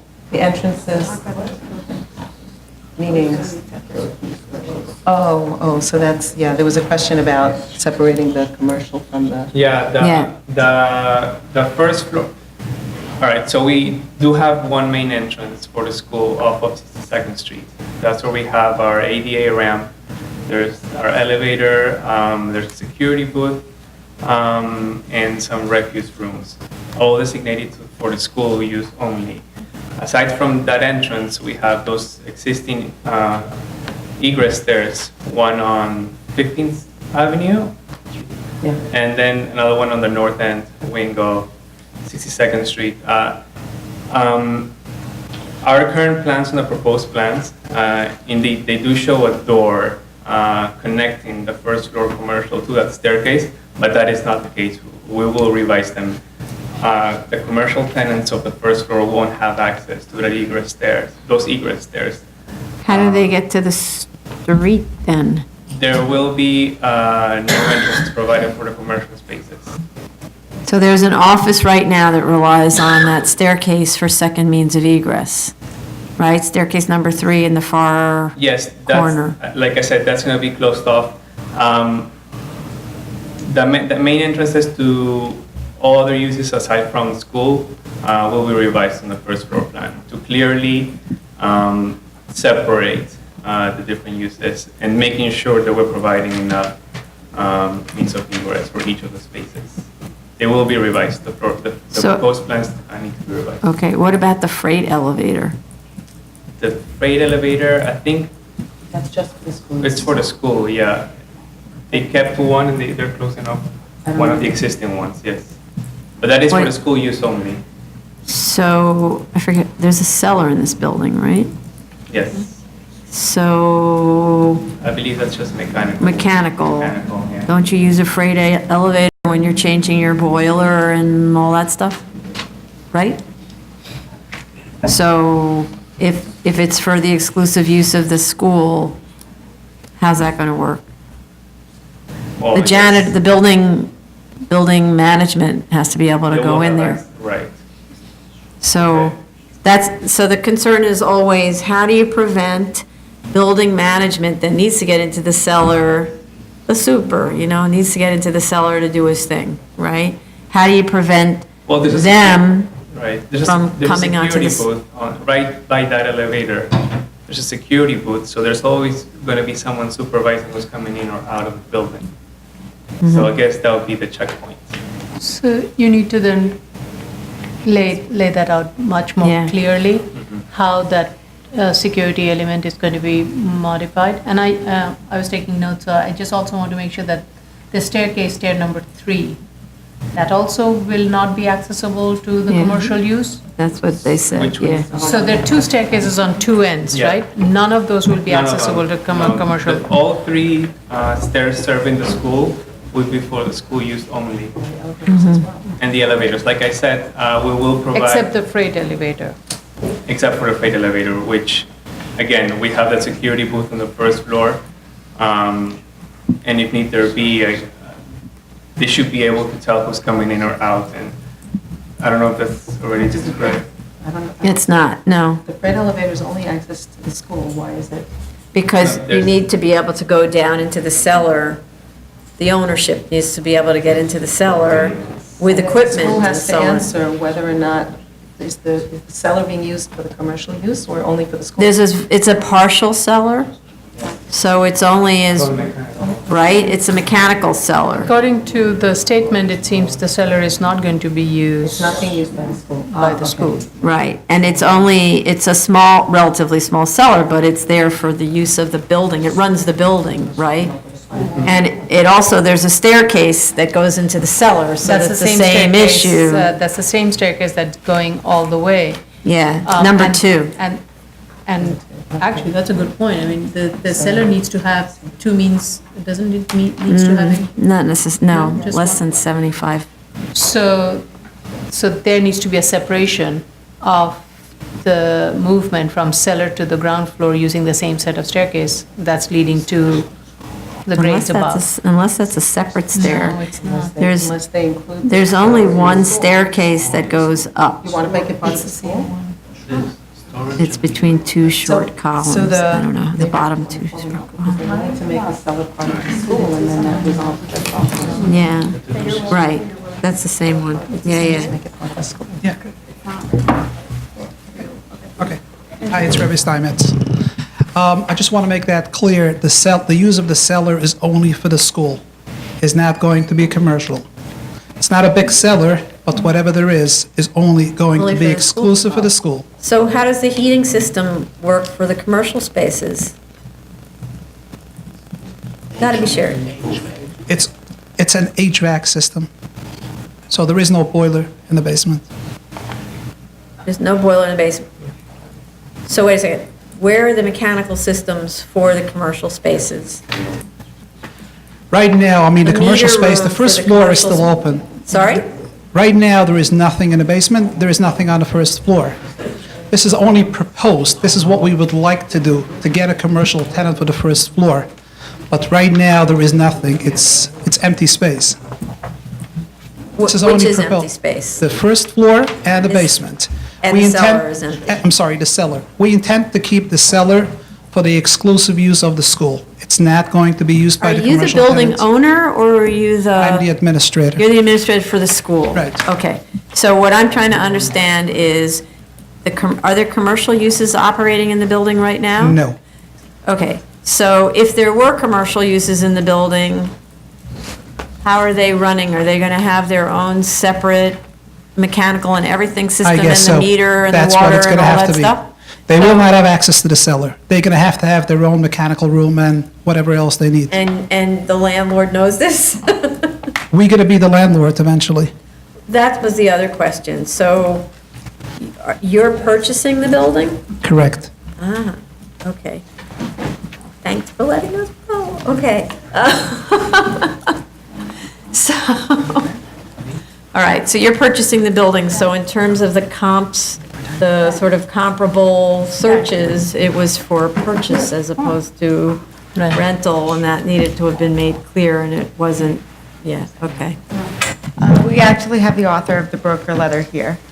Okay, we'll get into that after. So you're purchasing the building, and so so you're in charge of whether there's another staircase added, right? So another staircase would mean a much better layout of classrooms that make more sense to the school, where you can have first graders next to first graders and fifth graders next to fifth graders instead of first graders and fifth graders next to each other, unless it's your pedagogical preference to do that, which I don't understand.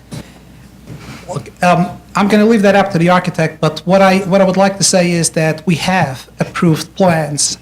And How do you have approved plans? we have approved plans based on trade school, I believe. Is this a trade school? It is not. So how do you have approved plans based on a trade school? Yes. I'm sorry? That's the answer. It's like Sean Spicer speaking. Hi, Eric Palatnik. They have approved plans for a trade school. It was done years ago, before our involvement in the application. There's a crisis in Brooklyn when it comes to the yeshivas. This yeshiva was under a crisis to locate within the building. They sat down with a lot of public officials, a lot. They explained to everybody what their problem was. They met with Department of Buildings. They met with the fire department. The culmination of all of those discussions were to make sure that the fire department goes through that building top to bottom and make sure that the building is safe. Now, originally, the building was issued a public assembly based upon, the fire department signed off, based upon a filing of a trade school. As time went on, that was to solve the crisis at hand. As time went on, the Department of Buildings revoked that because of whatever pressures were put on them. There was a public discussion with a lot of people involved. It got revoked. At that point, after it got revoked, the fire department was called upon to go through the building from cellar, the small cellar, to the top, and to advise if it was safe to be occupied by students. The fire department went onto the property and Issued a lot of violations. and yes, but they gave them the okay to operate from a safety perspective, not from a zoning perspective, from a safety perspective. And they've gone through the building, and the building's been operating under the purview of the New York City Fire Department with their consent. The local firehouse has gone through the property, have toured the property, have inspected the property. And would you like to speak for a moment introduce yourself? Hi, good afternoon. My name is Chaim Pollack. I'm a zoning consultant, and in this case, I represent the yeshiva. I could speak a little bit more than Mr. Palatnik to the matter, and I can't do such a job like him. But I'll try to the crises. I understand, commissioners, you heard. I mean, you're aware, we all New Yorkers, it is a crisis, and especially for the yeshivas, and especially for this community, which is a long story. It's not relevant for this discussion. Relevant, yeah. Is it? What's relevant is, Go ahead. and now I'm speaking to the licensed professional who's standing behind you, Yes.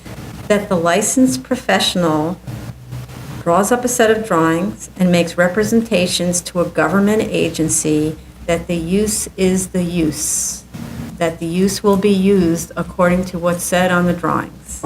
And when the licensed professional willfully misrepresents to a government agency what's actually going on, that licensed professional is acting illegally.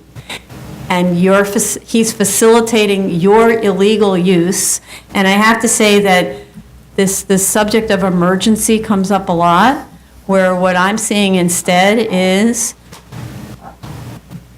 schools going ahead and opening and waiting until they get caught. And then, once they get caught, then they move to legalize. And that's not how it's supposed to be done. And it certainly shouldn't be facilitated by a licensed professional whose license is exposed on a lot of different levels. And so this is extremely upsetting to me, because as a licensed professional, I don't like to see other professionals do it. And I really don't like to see that we see repeatedly, one after the next, schools opening illegally and waiting to get caught. So, I don't know how to make it any clearer than that. You have to stop doing that.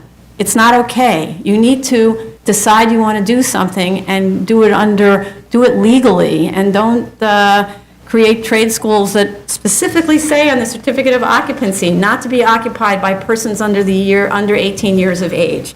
Aren't you in violation of your certificate of occupancy? Who's over 18 years of age who's in your school?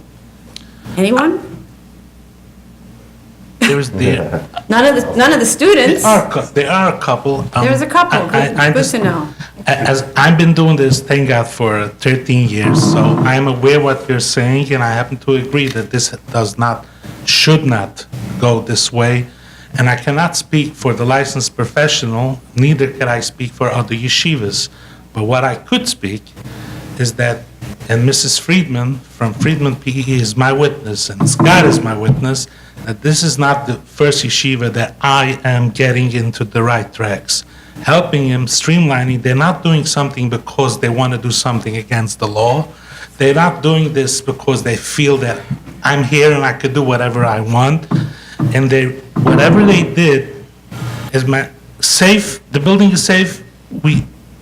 It's been presented and witnessed by and agreed to by the various city agencies, buildings and fire. Otherwise, this building would have been vacated. As to the terms, they shouldn't be handled this way. Get in there and then come to you. I'm not saying this is my personal opinion. You're correct. You're 100% correct. It should not be that way. But was it done under desperate times? Yes, it was.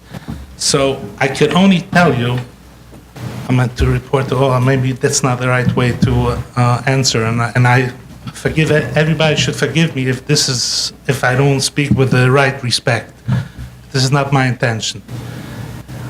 This yeshiva is doing their best, as to other yeshivas that I'm representing, and I cannot bring it out in public because it's not proper, to do whatever it takes to comply with law, safety, and regulations. And that's the reason they hired Mr. Eric Palatnik to bring it in front of the board. Now, as to other concerns, we researched, there are yeshivas operating as of right, only for a temporary fix there is, I'm getting to, it's a house of worship with accessory classrooms. There are yeshivas that are operating this way. We sat down with the commissioner, or commissioners in the buildings department, and politicians that tried to help us. We made such an amendment, and we tried to do it this way. just for temporary fix. That does not mean that we're not going to comply and we withdraw our application that is in front of the board. We are in front of the board because we want to operate and we want to be kosher, so to speak. And safe, because I'm a father of children. I wouldn't want my children to be in a building that is not safe. So I have a responsibility. As my personal opinion, I happen to agree, and I am an advocate that this should not go on, and yeshivas should comply. Maybe we have to do a certain way that the city should streamline it for schools. I haven't seen it, that it should be a little bit more streamlined. Maybe it's time for that, but this is not the platform to talk Hard to about streamline it. when you come with so many issues, right, that we find on our own because they're not revealed to us. We find this out on our own, and then we're concerned about the safety of the students and so on. Hard to streamline that. By the way, the Board of Standards and Appeals expedites schools. And we did one recently where I think we did it in 4 months. Yeah. So, right? So that was a school that was on the total up and up. It was a proposed school, and they got their application in, it was reviewed, and it was voted on in 4 months. And if this is the case, we will be very thankful if we could do so. Well, but that's the thing.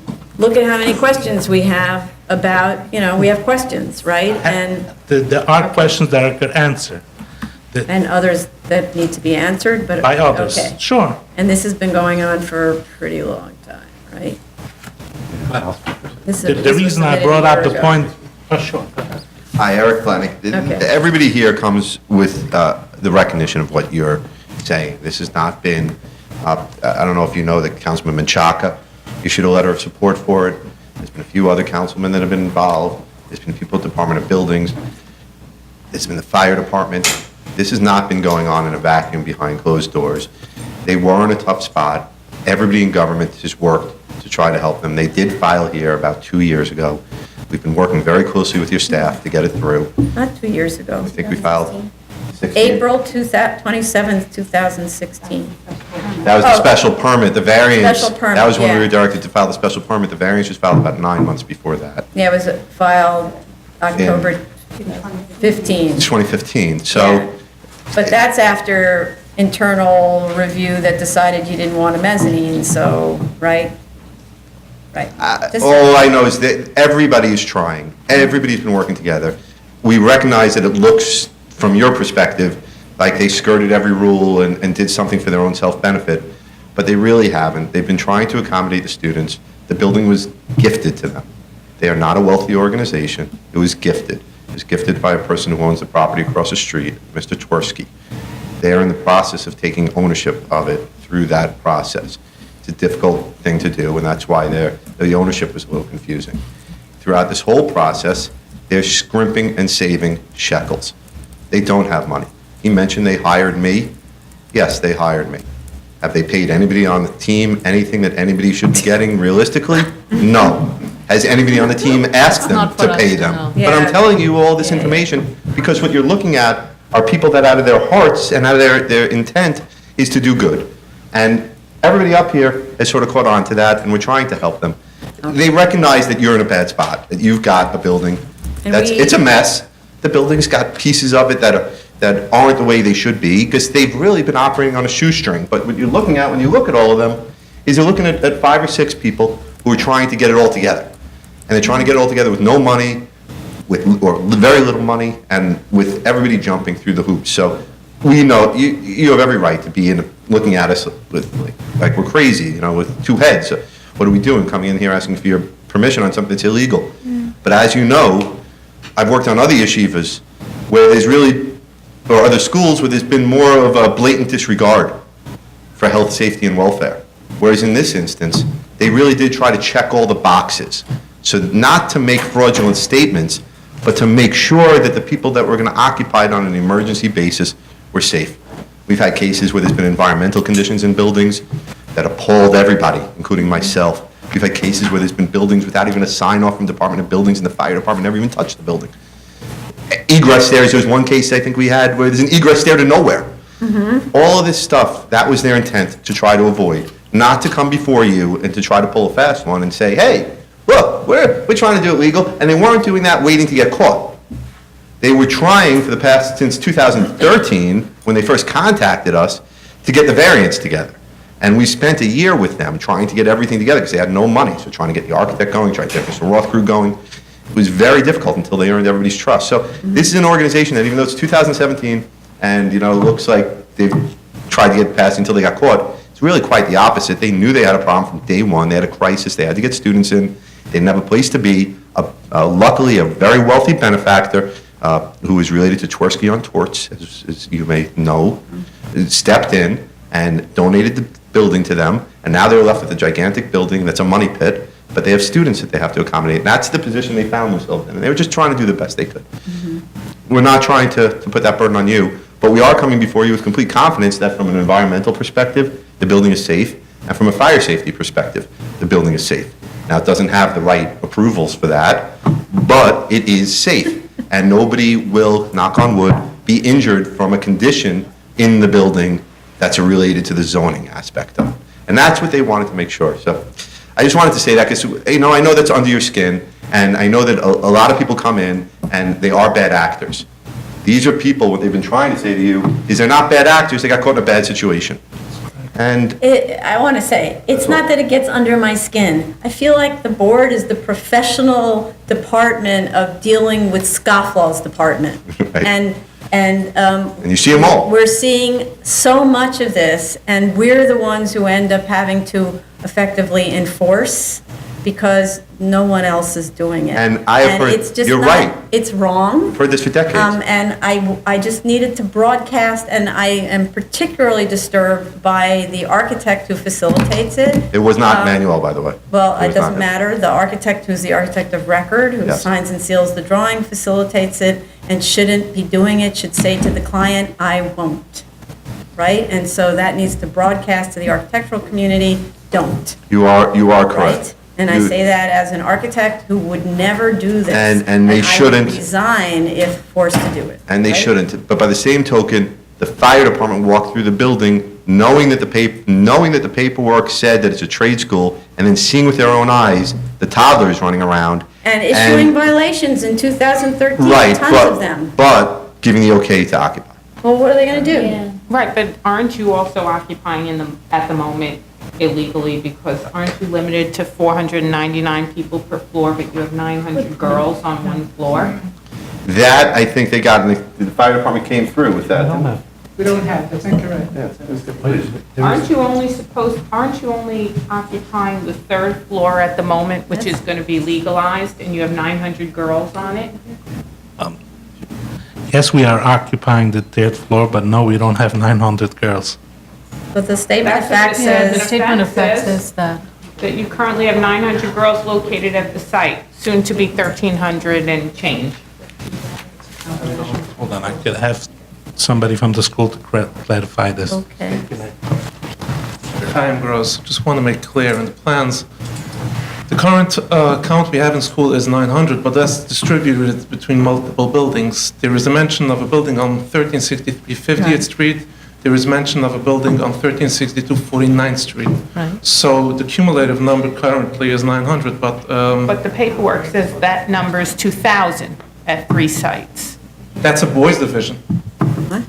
So, no, I would just like to say, we've spent a lot of time, Mr. Palatnik, we have spent a lot of time reviewing this paperwork. And this isn't the only case, as you could tell. We have about 25 cases, and it took a long time to sit here in this hearing and find out that the numbers are all incorrect is very frustrating, because we're trying to get a handle on what the current program is here at this site and what the proposed program is going to be.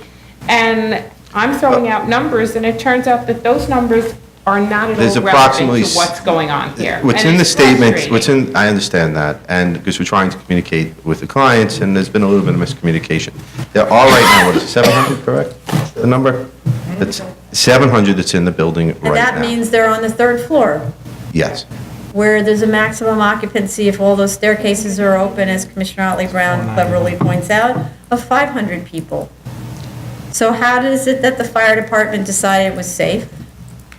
That I don't know the answer to, so I'm going to have the fire department come back through. Is the fire department is put in these situations where, you know, we heard them last week say, unless it's an immediate hazard to health and safety, we can't shut them down. But I don't know how they determine that an excess of 200 people. Why don't we is have the fire department, we'll adequate. call for an inspection with the fire department, and we'll have the fire department come back out, and we'll give your boards assurances that the current conditions are acceptable to them.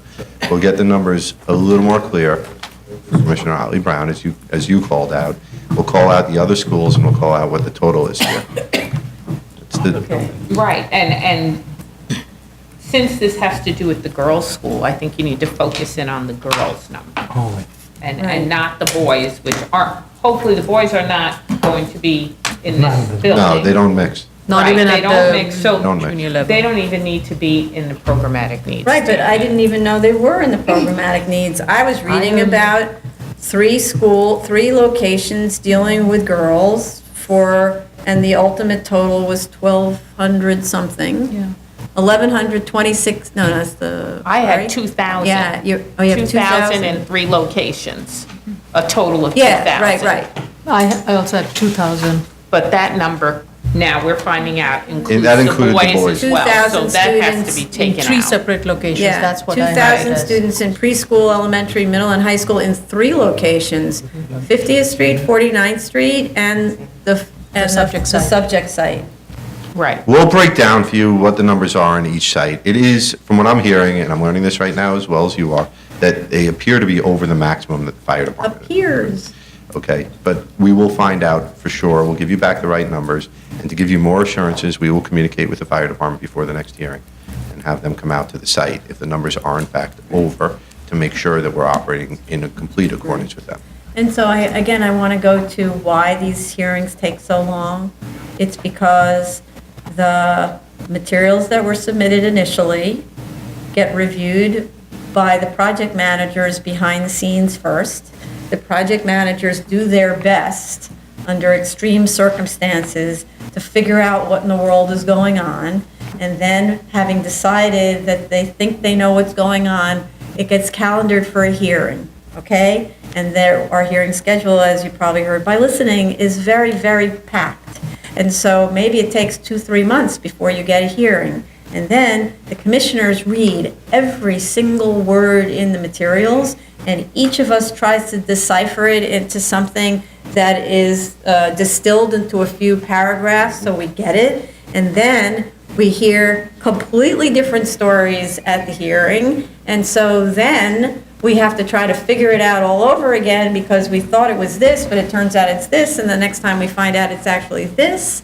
And then on top of it, because these are illegal uses and illegal occupancies, we become terrified over the safety of the children, in which case we need to send the fire department there to make sure that the kids are not at risk, because that's what we're expected to do and should do. And so that slows down the process too. We have one application, I think it's been here for 3 years, where it's in this incredibly dangerous situation for little boys. And it's like, when we first saw it, it was the biggest fire trap you could imagine, hair standing up on end. And slowly, the school has made changes to the building so that it isn't as terrifying as it was before. That doesn't mean that it's correct, it just means it's less terrifying, right? So that's why it takes so long. That's why it's the wrong way to do this, right? Okay. I think Okay, I've made my spiel. Having said that, we will clarify for you, and we will not just leave it to you with the fire department. We will make a call. Okay, good. What else? So we also need a copy of the lease or the deed for the bus storage parking lot, You're back up. where we don't see any buses parking. Who wants to pick on the buses?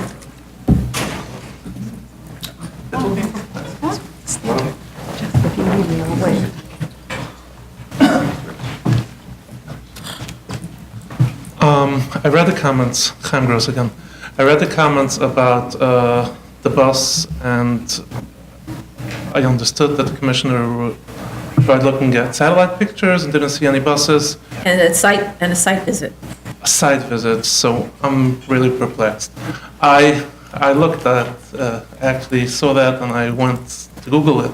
I see the last photo they have on record is in 2014, so that doesn't disturb me. Oh, I saw the 2017 one. 2017. We're having buses there for, we have a lease, we're using buses there, we're utilizing it for at least 18 months, even more, so there are several sections to the lot across the street. So maybe the drive-through area is cars, but behind those cars there are buses, except if you've been passing at a time when all the buses were on their own. Okay, so give us the lease. Sure. What it is that gives you the right to park your buses there? Absolutely.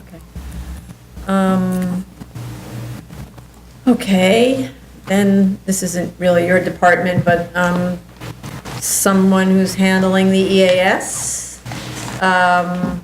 We had a phase 1 finding sources of contamination and air quality issues, and there was a comment in the statement of facts that noise doesn't really need to be investigated because what noise? But actually, we're next to train tracks and et cetera.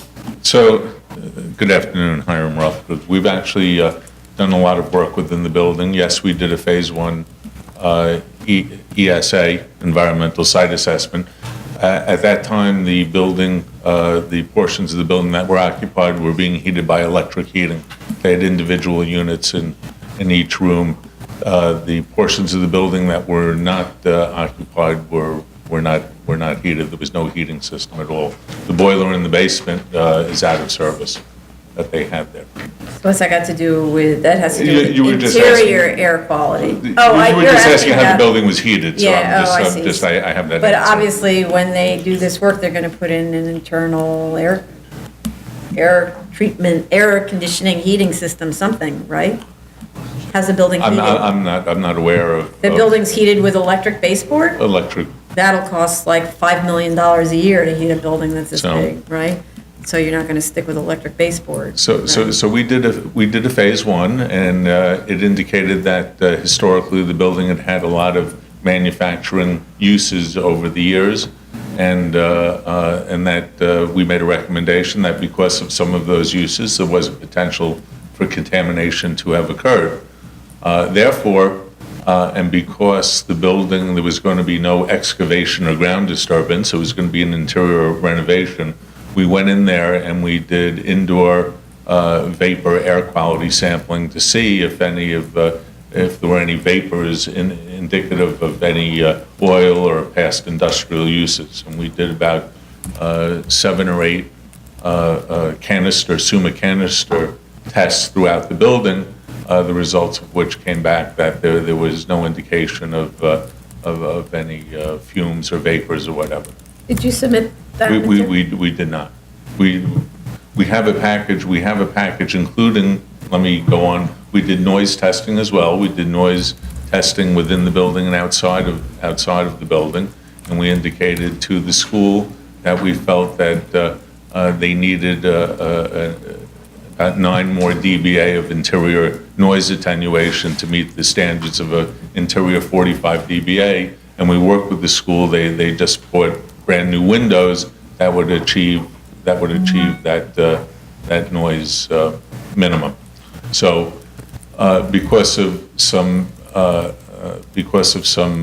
missing information on floor areas and the EAS and everything, we did try to get everything to the board. We did discuss with Tracy getting a package in so that DEP could get a head start on reviewing hazmat, noise, and air quality, but we weren't able to do it. Only to say to the board that we've done a tremendous amount of work. We're a very short time away from giving the board a complete package that could go to DEP, and we feel that with a continued hearing, you're continuing hearings now in October, that at the next hearing that DEP will have been able to review everything and either comment or approve and sign off. Just one other item too, there's a adjacent auto spray facility too, so we're also doing a stationary source air quality analysis on the automobile spray booth operation. Did you do any air quality testing on the roof? There's a playground on the roof? We did not do any air quality testing, but that would be incorporated into the spray booth. But they'll test, it's modeling, right? It's They'll modeling, it's say not there's a spray testing, booth, it's modeling. And they'll model how the wind blows and whether it would be, that's standard. For the interior testing, because there was going to be no excavation, we weren't going to take soil samples, so instead, and we've done this before on past board cases, we did interior noise, interior hazmat suma canisters, and that go to the laboratory for analysis to see if there are any fumes or vapors or anything in the air, or metals, and we did not find any. Isn't there there was evidence of underground storage tanks that might never have been removed? Was that in the EAS? We have everything in the EAS. I don't have it with me, but there might have been tanks that were sealed in place. Hence the indoor air quality testing. Indoor air quality testing. Yeah, and just for the board's sort of knowledge, because this is a school, I mean, typically we would want these types of issues sort of at DEP for review by the time we get to the first hearing, but this was a school that needed some expediting, and I took let's say, an assessment of whether I thought this would be one hearing or more, and I thought maybe it would be more than one hearing, and so felt safe in bringing it to the first hearing. So I just have to say, the statement is really bereft of any of this information as it speaks to the findings. Sure. And it really should be incorporated into your C finding, and there's like nothing Can there. have, so once they do the work, we'll have them incorporate this into the. And like I said, you'll have everything. You'll have everything very shortly. All the major part of the work was already done, and findings and results and everything. Okay. All right. These were questions that were asked in the notice of comments, though, a year ago. I'm sorry? These were questions asked in the notice of comments a year ago. Just saying. Right? Okay. So putting it on for hearing a year later doesn't seem premature. Right, yeah, it wasn't like I was rushing it to hearing it, we were hoping that we would get it, but, it wasn't. Chair, there were, as you see, there have been things that are sort of moving in motion, changing on the fly, so to speak, and we didn't feel comfortable giving things piecemeal to the board. We were really trying to give a complete package, because then I get yelled at for giving things piecemeal to the board and confusing everybody. And I didn't, I've been yelled at too much, I didn't want that. Damned if you do, damned if you don't. All right. But we do have really a complete package that's just about there to give to the board that we feel will be satisfactory to the board and DEP. Okay.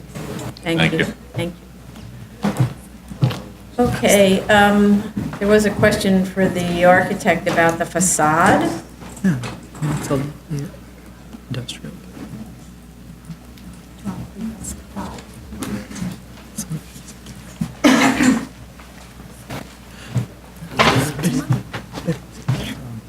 Yeah, no, I was just gonna say, actually, another designer was hired for facade, and that's probably what you're gonna say. Oh, no, my question is this. All I can do is look at the drawings. There's this kind of rendered facade that doesn't look like the existing building. Seems surprising to me that somebody would actually take this existing brick building with lots and lots of fenestration and then modify it in such an extreme way as shown on the drawings. Is that actually what's being done? I think looking at the facade, we try to preserve as much of the existing facade as possible. We did add some paneling, which we thought is going to look nice. As a matter of fact, I think the city is just building now a UPK center on the same block, and they use the same material. I should have taken a picture of that. Yeah, I just. It was actually vetted by parents, and, until I saw your comment yesterday, I thought we hit a home run with that design. But I'm sorry to hear that. No, I actually don't get why you would spend this much money to make so many extreme changes to this building that's a classic Art Deco industrial building with tons of glass. I just don't understand why, like, you're concerned about the money for the staircase, but I guess that's my question. I don't understand. And maybe the architect who actually worked on this, or the construction person, or... Actually, we already gave a deposit for this, and work has already begun on this facade, so I don't know if it's going to be possible to change any of that at I'm this not time. saying you necessarily should change it, but it seems like a... Our parent body liked it, and I liked it, and Right. that's all I could say. It may be also that they need to do it for sound attenuation reasons. No. No? There's more. There's No, more there's glass. There's Well, more a lot of glass, and there's a lot of glass in the existing building, but then you need a sound attenuation, you change the glass. Right, not the wall. These are industrial buildings, they're built. I mean, Yeah, the they're flooring very- for these yeah. buildings must be very significant. It's We're not opening up any new windows, whatever, if you see the, Yeah, what is but it you're called? opening up the ribbons that were, you No, it's are not going to be actually- open, it's, Spandrel glass. It's spandrel glass, So it's correct. spandrel glass, but that's actually, not to say that it matters, but just to say that you're taking a material that has an SDC rating of brick and masonry, right? And maybe that's even a very deep brick that's built up. You're removing it, you're replacing it with spandrel panels that don't have the same We're not rating. removing anything, we're just placing it onto the bricks. That's we're not not- what it shows in the drawings, but okay. Nothing is being removed, it's, Right. Okay. That's not what it shows in the drawings. That's the thing about the rendering. It's probably not like the Yeah. rendering, I guess. It is. Yeah, a little bit. And unnecessary. Okay. Anyway, therefore, since you're willing to spend money like that, like crazy on the facade, reconsider or consider that extra staircase, which will improve the amount of students that you can have on the floor, et cetera, right? And maybe render your current illegal situation more legal. Okay. Ben Feig, I'm wearing here two hats. The first hat is I was the broker trying to find a spot for the location for the school, for the yeshiva, and I'm also on the board helping them renovate the building. Now, I was specifically involved in the facade. The reason we did these panels, we're trying to save economically here. It ended up being cheaper to adding these aluminum paneling than filling up a building of 300-400 front lineal feet on each floor. On 300, it's probably close to 400 lineal feet times 4. It's probably 1,600 lineal feet of glass. Up is probably close to 8 to 10 feet high. This was economically much cheaper option. This was the cheapest option. I don't understand what you're talking about, but that's okay. What's done is done. As I think they said in the Bible somewhere. Okay. Then you have a lot of outstanding violations that have fines that have to be paid off before the board votes. Ground floor, we were concerned about the uses on the ground floor. This is related to the staircase and anyone in the commercial uses going into the stairs, but we also have this issue of students, in particular now, I think the high school students, being exposed to commercial tenants. So, and that's something we often have to deal with schools that are renting upper floors in buildings, where we're really concerned that a commercial tenant might come into contact with a kid. and how that's going to be managed. So you don't have to answer that now, but that needs to be responded to in the statement. And then, again, the issue of the train lines and the impact on noise because of the trains. I'm just kind of reading the remaining notes. And then we needed a better map with respect to the 400-foot distance to the R district. And we need the C finding fleshed out with respect to the seeker document, right, the EAS. And then more on the A finding. Right, they need to, in the document, articulate exactly what you're looking for, and then show how those sites are falling short. Right, and now we understand that the current site is a purchase or an ownership, right? Which we absolutely had no way of knowing anywhere.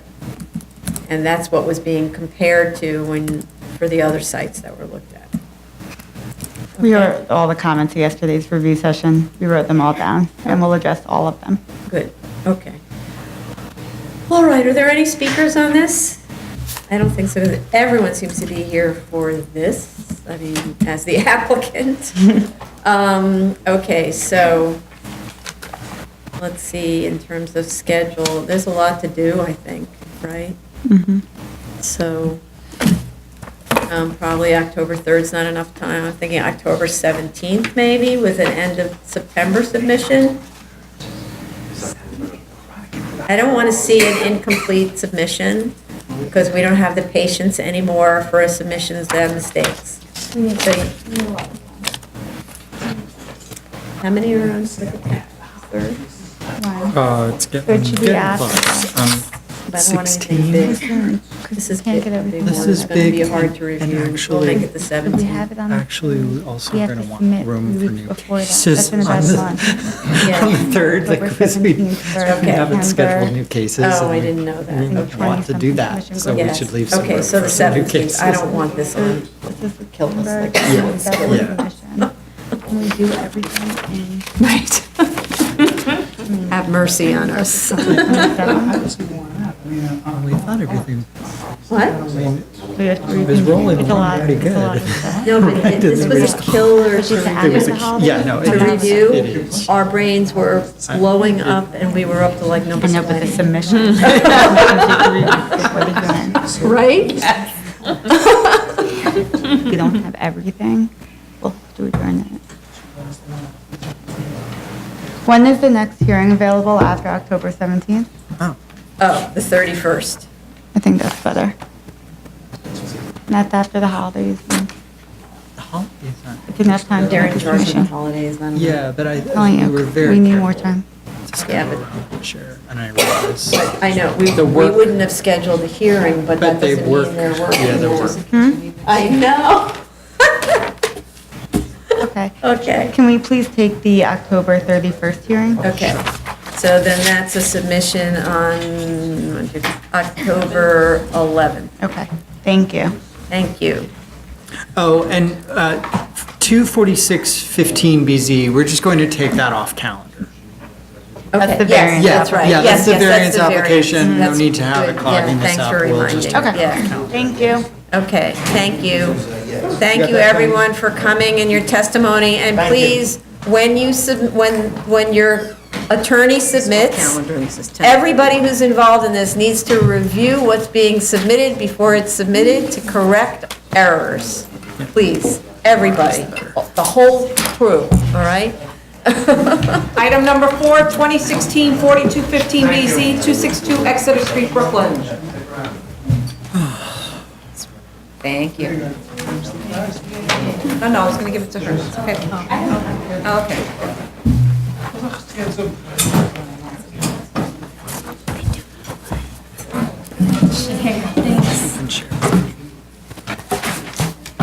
That's Tony's calendar. I don't think we need that yet. Maybe next month.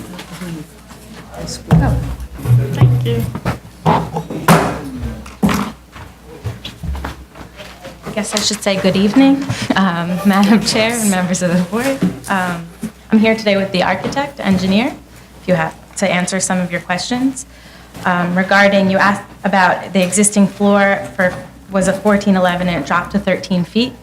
And we are keeping the north and south sidewalls, and I brought them to speak a little bit about that. Okay. Please state your name for the record.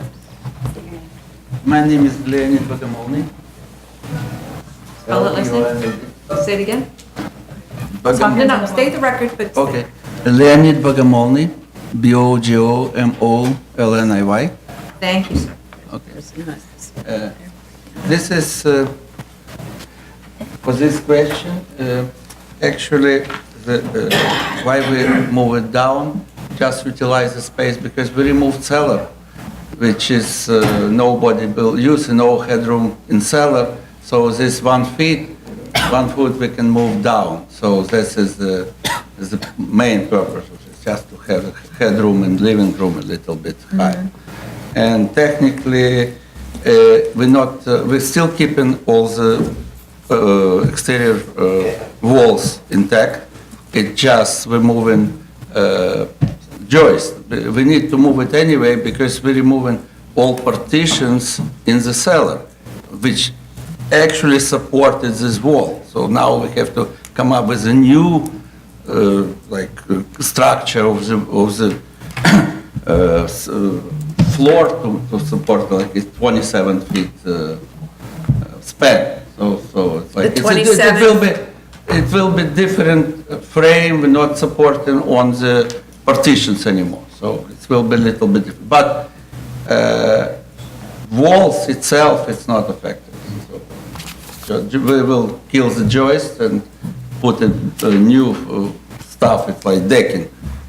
So, okay, so let me go back. So I just want to say that I think that your solution is very clever about how you deal with the fact that you have to abandon the use of the cellar, and that's really great. Yeah. And we actually recommend someone else take a look at your plans to use it as a model. Thank you. So thank you, because this is tricky, all of these lifting of these buildings or the abandonment of the cellars and all that stuff.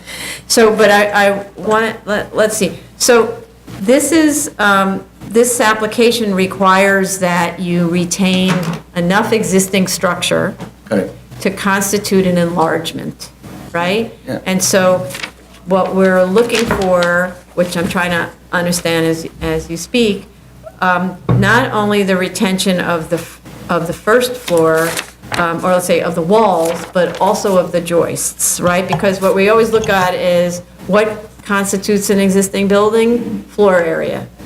And when there's no floor area in the building anymore because you took out all the joists, what do you have left? Yeah, but joist you have to, it's a old building, you have to either replace the joist or somehow to put some system joist or whatever. It still will be like new. So in this case, either we have it's not necessary to actually move it back, but it's utilizing the cellar space, extra cellar space. But you need to replace it. When you do renovation, you have to replace it. It's about the, don't forget, it's after Sandy, everything needs to be redo, kind of. Walls, it's okay, which I checked the walls, it's a concrete walls, it's nothing wrong with them. But wood joist, like supported by partitions in the cellar, and which you will need to remove before you fill up the cellar. So you need to come up with something else. Because it's a very long span, is what you're Correct. saying. It's 27 feet. But so you wouldn't, instead, because your cellar is becoming unusable, why wouldn't you just put some concrete down there to support your existing joists and sister to them? It can be done, it's not like critical stuff, but in this case, like you will waste 1 foot of space.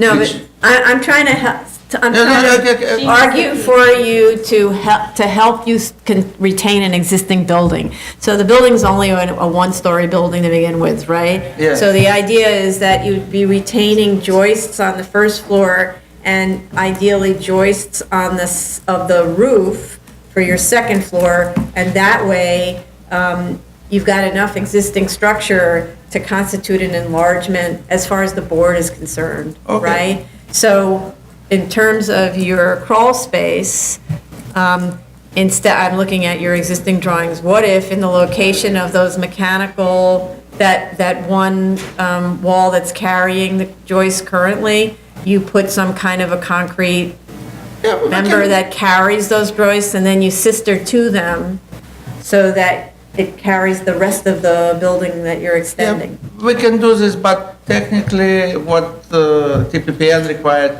is to keep exterior walls alive. So joists, you can, I got it. It means it can be done, it just, it's not a big issue, like, but I didn't think this way. I tried to reuse this one foot of extra space just to reuse it, I mean, because it's no longer cellar headroom required. Yes, you know, so. I get that. So, okay, so what we need you to do, which you'll work with council to figure out, okay, is to provide us with drawings that show how you're going to retain existing joists so that you can make, and how you're going to extend them, because you have a different floor plate, and to make an argument for keeping, that you've kept enough of the existing material. Okay. Okay? Okay. Okay. And I think we don't have a section through the existing building. Yeah, I was gonna say. That makes it a little harder to figure out what you were doing. Okay. Okay. Just making sure. And so we'll show the walls and the joists to remain in the new. And can we have an example? You asked for some horizontal section. Taken through a point? Because you said because of the split level, it's tricky to see. Oh, so, no, I meant the floor plan. So. Not a section. Not a section, Okay. no. I do need a section of your existing building, a classic section. But what I was talking about is if you look at your your cellar level floor plan. What you're calling the ground floor plan. Okay. Yes. That's number P1. Oh, that's maybe I got it out of order. P. Did I miss it? Somewhere. I'm sorry, I was looking at the plans, I think I got them. No, P1, Just give a second. This is P2. P2.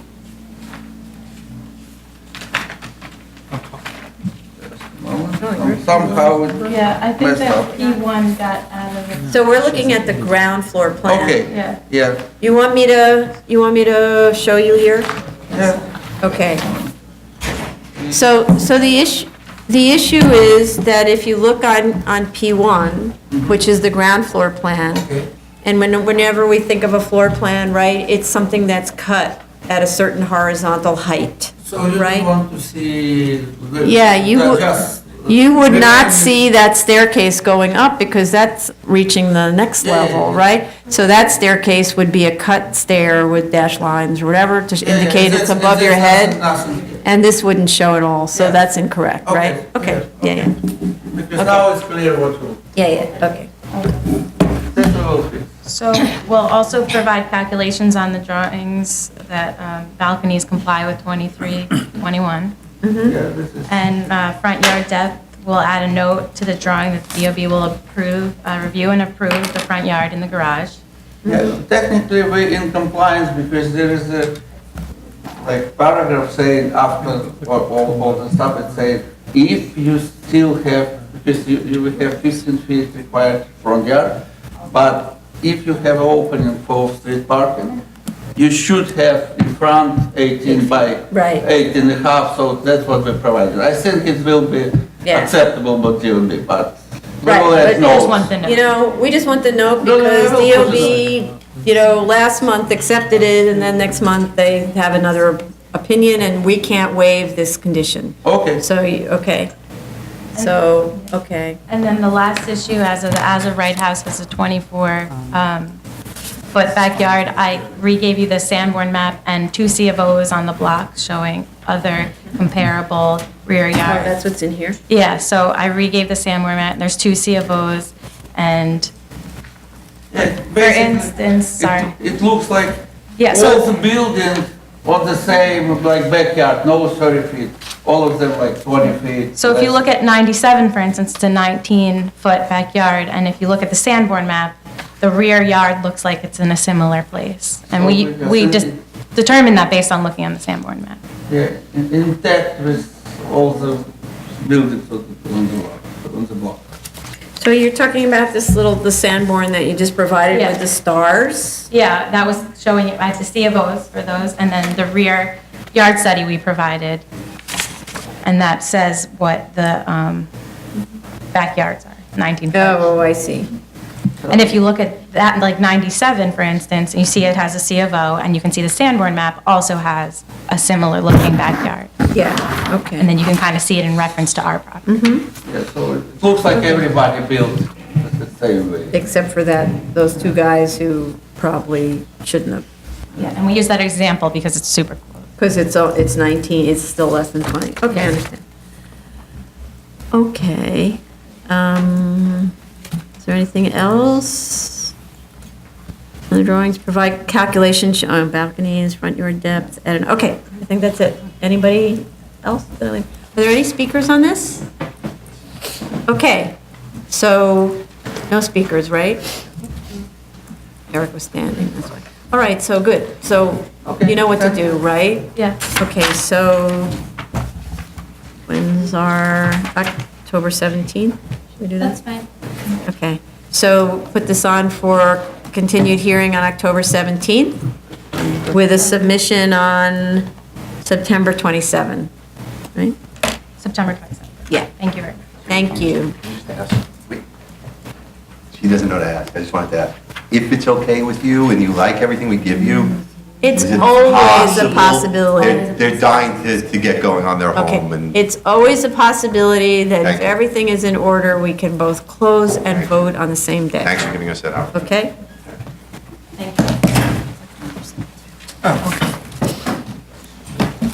Item number 5, 2016-4259BZ, 8033 Shore Road, Brooklyn.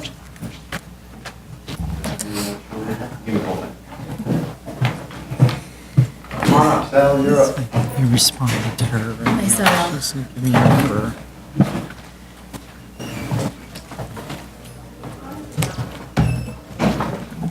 Hi, it's Eric Palatnik. Thanks for making the time this afternoon for us. Here on behalf of Dr. Corey, and with us here is Sal Vincente, he's the project architect.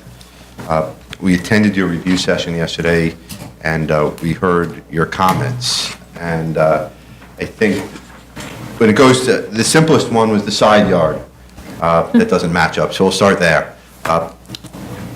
When you go through the survey, and we'll give you the survey back again with the plans, and we'll show you, it's, the dimensions all match up. The 9-foot side yard that you're seeing on the plans, or that you're seeing on the survey, excuse me, is actually also reflective of the fact there's a bay window and there's a 4-foot 6-inch bump out for the bay window. I guess, So- because when we use the word bay, that's often not, that's just considered a permitted obstruction, that's not setting the yard, right?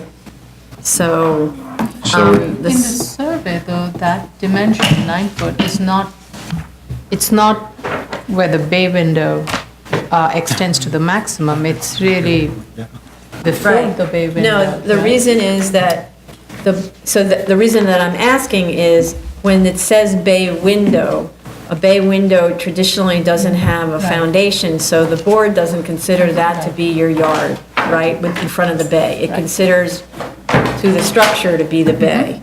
So that's not what's shown on the drawings. The drawings are, or even represented as what's the Right. existing It's side coming. yard.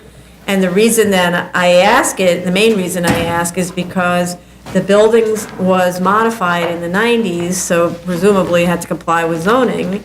And how in the world did they get less than 13-foot side yards in total? And all that stuff, right? It's supposed to be an 8-foot side yard and a 5-foot side yard, and maybe the 4-foot 10 arguably complied, except 2 inches gets added because of veneer and all that stuff, and not supposed to happen, you reduce the side yard, but that's only 2 inches, but it's a big difference when it's supposed to be 8 feet and it's 6. So you're really questioning how it is that it was originally approved with the 6-foot? Yeah, it doesn't sound like it's an existing non-compliant condition that's pre-61. That's a good. It sounds like it's an illegal non-compliant One second, I'll condition. leave my notes. May I? Okay, so.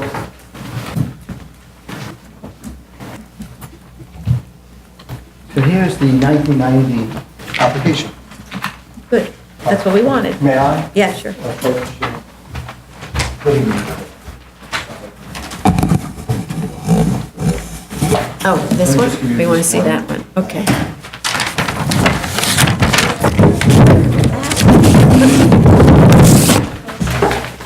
The 1990, first of all, my name is Sal Vincenti, I'm the architect. Not to mention. They're nice drawings, but didn't this architect know that you're supposed to dimension them? We tried to tell him, but he didn't listen. Where's the site plan, though? Is there a site plan? You want everything? Everything, at Well, least to be able to understand, there's no If you think that's not so clear, site plan is not that clear. Sorry. It's the best I can do. My-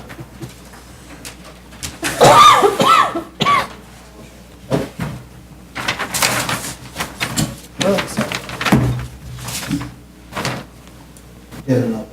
It's all the same plot.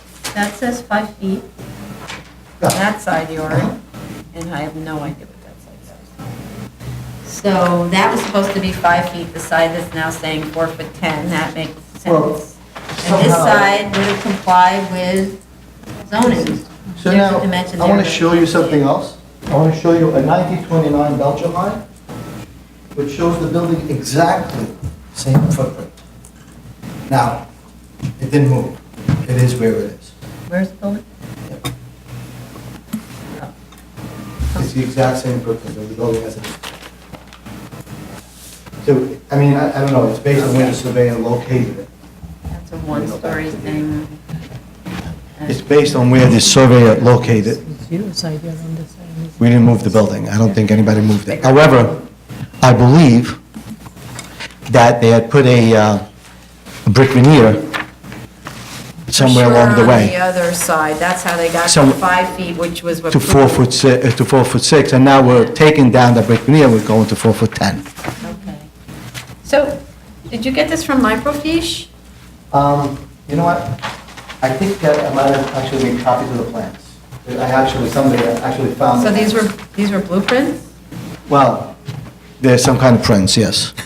I don't know if they were blueprints. From the 90s. 90, they have to be might blueprints, not yeah. have So it's By the 90s, we were. ammonia fancy. changing color. Right. Yeah, back then it was ammonia. What's it say over there? Even less legible, that one I can read. 5 feet. Okay, so maybe you can, because if you had actual plans, then we could look at them. Otherwise, Well- maybe the microfiche. I can only make copies, but I think it's Yeah. clear, even from the 1929 Delta High, Get electrocuted, okay. No. I think it's clear, even from the 1929 Belcher High, that the building has always been there, and so nothing has really moved.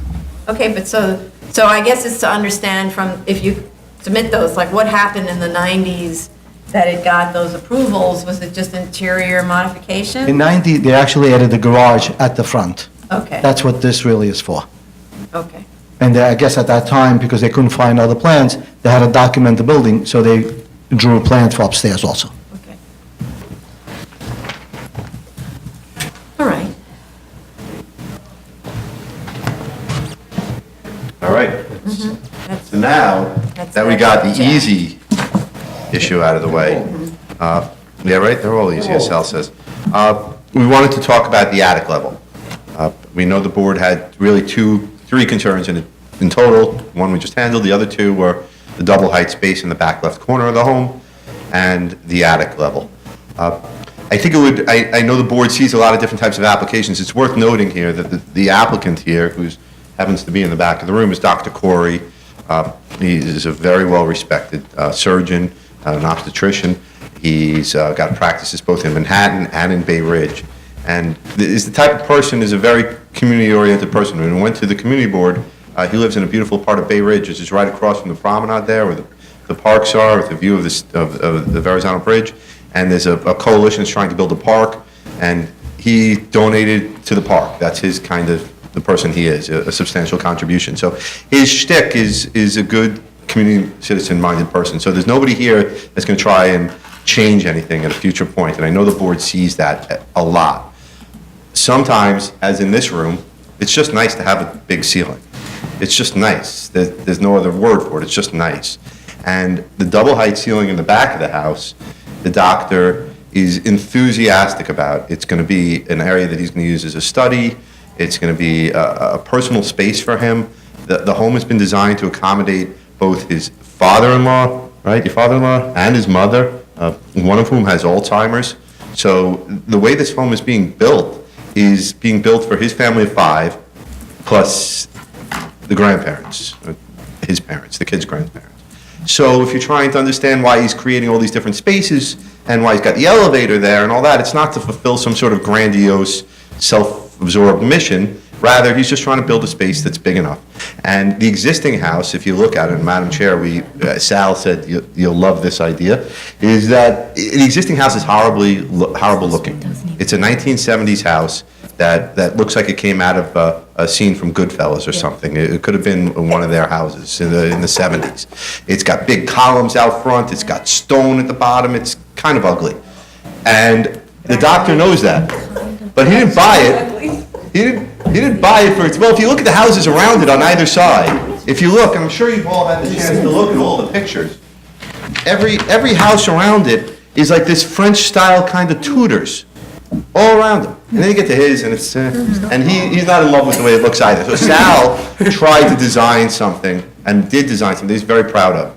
So the way you've got some of the ceiling heights is, and the height at the attic level, is a combination of reasons. It's a combination for aesthetics, which Sal feels very strongly about on going to the attic level. And it's a combination so the doctor could have the space inside that he's looking to create. The bathroom upstairs.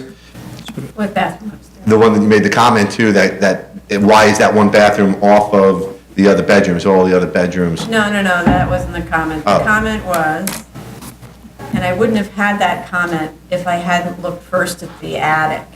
But then, having had a presentation from an architect very recently, who said, and you were probably in the room when he did, All right. that we're going to work our way around the system and we're going to fill in the floor as soon as we can in the future, as soon as the zoning changes. That was the cue that said, I know these tricks. I used to be on the other side where we talked about tricks. Yeah, of course. And so, you know, like we know how that works. And when you design a ceiling that's 7 foot 11 inches, which when, you know, contractors build 11 inches, 12 inches, you know, good enough, like that's just how things are. And then the elevator stops there, and it's an attic with no purpose, and then the shape of the staircase is reflected in the attic, so that the staircase, which right now only has a drop ladder, which is how DOB looks at it and says it's not an occupiable attic, clearly in 30 nanoseconds, you can call up the contractor after you get your C of O, and in goes the staircase, and who knows what the rest of the build-out is. And in particular, this is a special permit that only allows a 10% enlargement, and we've had other versions of this where similar tricks have been played, and it's not the purpose of this little tiny special permit, right? And Community Board 10 was really conflicted about this one, because they felt like they were trapped with the idea that it's an as-of-right height, and they couldn't comment on the fact that the building is huge. And why is it huge? Because there is this Unoccupiable, I say in quotes, attic, that in a second, because the elevator stops there, the staircase is gonna go there, how hard is it to put in a bathroom up there? Not hard. And it has dormer windows, which, by the way, are extremely useful in an unoccupied attic. It just all points to the reality that if it's true that this is just for aesthetics, then drop the ceiling height to 5 feet. It's not just for aesthetics, though. It's not. And what's it we're not, nobody's trying to pull a fast But one. then it's It's for for area. accessory use and storage. No different, That's a lot of storage. no different, though, than, you know, that's what you can see. I know that there are other ones with That you small have- amounts. yeah, right. I know Yeah, that, but that's this what it is, we've seen this done, where in a second, this becomes occupiable floor area. So what I want to say is, if you really want to use this for some kind of accessory storage that's not going to count as floor area, do it in a level that is believable, because this sounds a little bit like the hearing we had at the very beginning of the day. That's too much accessory storage area that we know, because there's an attic going up there and there are dormer windows and a staircase that's going to be there in a minute. None of that's believable, and if you're storing it, you're not twiddling and putting that in a pull-down ladder. And a balcony. And about, well, it's got the balcony. And we're not here telling you that we're not intending to use it as accessory space in addition to the storage. But then it's thwarting the purpose of this special permit, which says 10%. No, wait. Is. You can. Just is. First of all, Madam Chair, first of all, you know, I've been here before, and so therefore, I'm not looking to come back here again. So, I just want to say that, wait, let me just say something. First of all, as far as the height is concerned, if you take a look at the two buildings on the left of my property, they're actually taller than my building is right now by quite a bit. I want to point that out, so I will blame it, if it's okay. Look at this one on the left. It's presently, right now, the ridge is about maybe 7 feet high, but if you take a look where it starts, it's much lower than where my level starts. This is next door, it starts at the same level. However, this one is almost 12, maybe about 8 to 10 feet lower than where my house starts, where my deck starts, the first floor. So even though whatever windows those are, whether it's the cellar, I don't know what it is, but when you look at it from Shore Road, that house looks much taller than mine, because A, it is, and B, because it starts much lower. So when we actually designed this, what? You're shaking your head, it doesn't? I'm saying, so for one, you did the drawings that we used I did for the drawing. streetscape, So take a right? look. So the streetscape drawing that you did, not the photo drawing, but the elevations, right? Shows the plinth on which the little house next door to you sits as the same height. And then the other part of it is, we're not just looking at where the base plane is. We've had this discussion with another application. We're not looking at what your base plane is versus the other guy's base plane. We're looking at the final height of the building, and your proposed building is way taller than everybody else. Wait, hold on a second. It isn't. When you measure the height, what happens is it's a sloping site. So therefore, because I'm on a higher plane, you want to penalize me. That's what you're saying.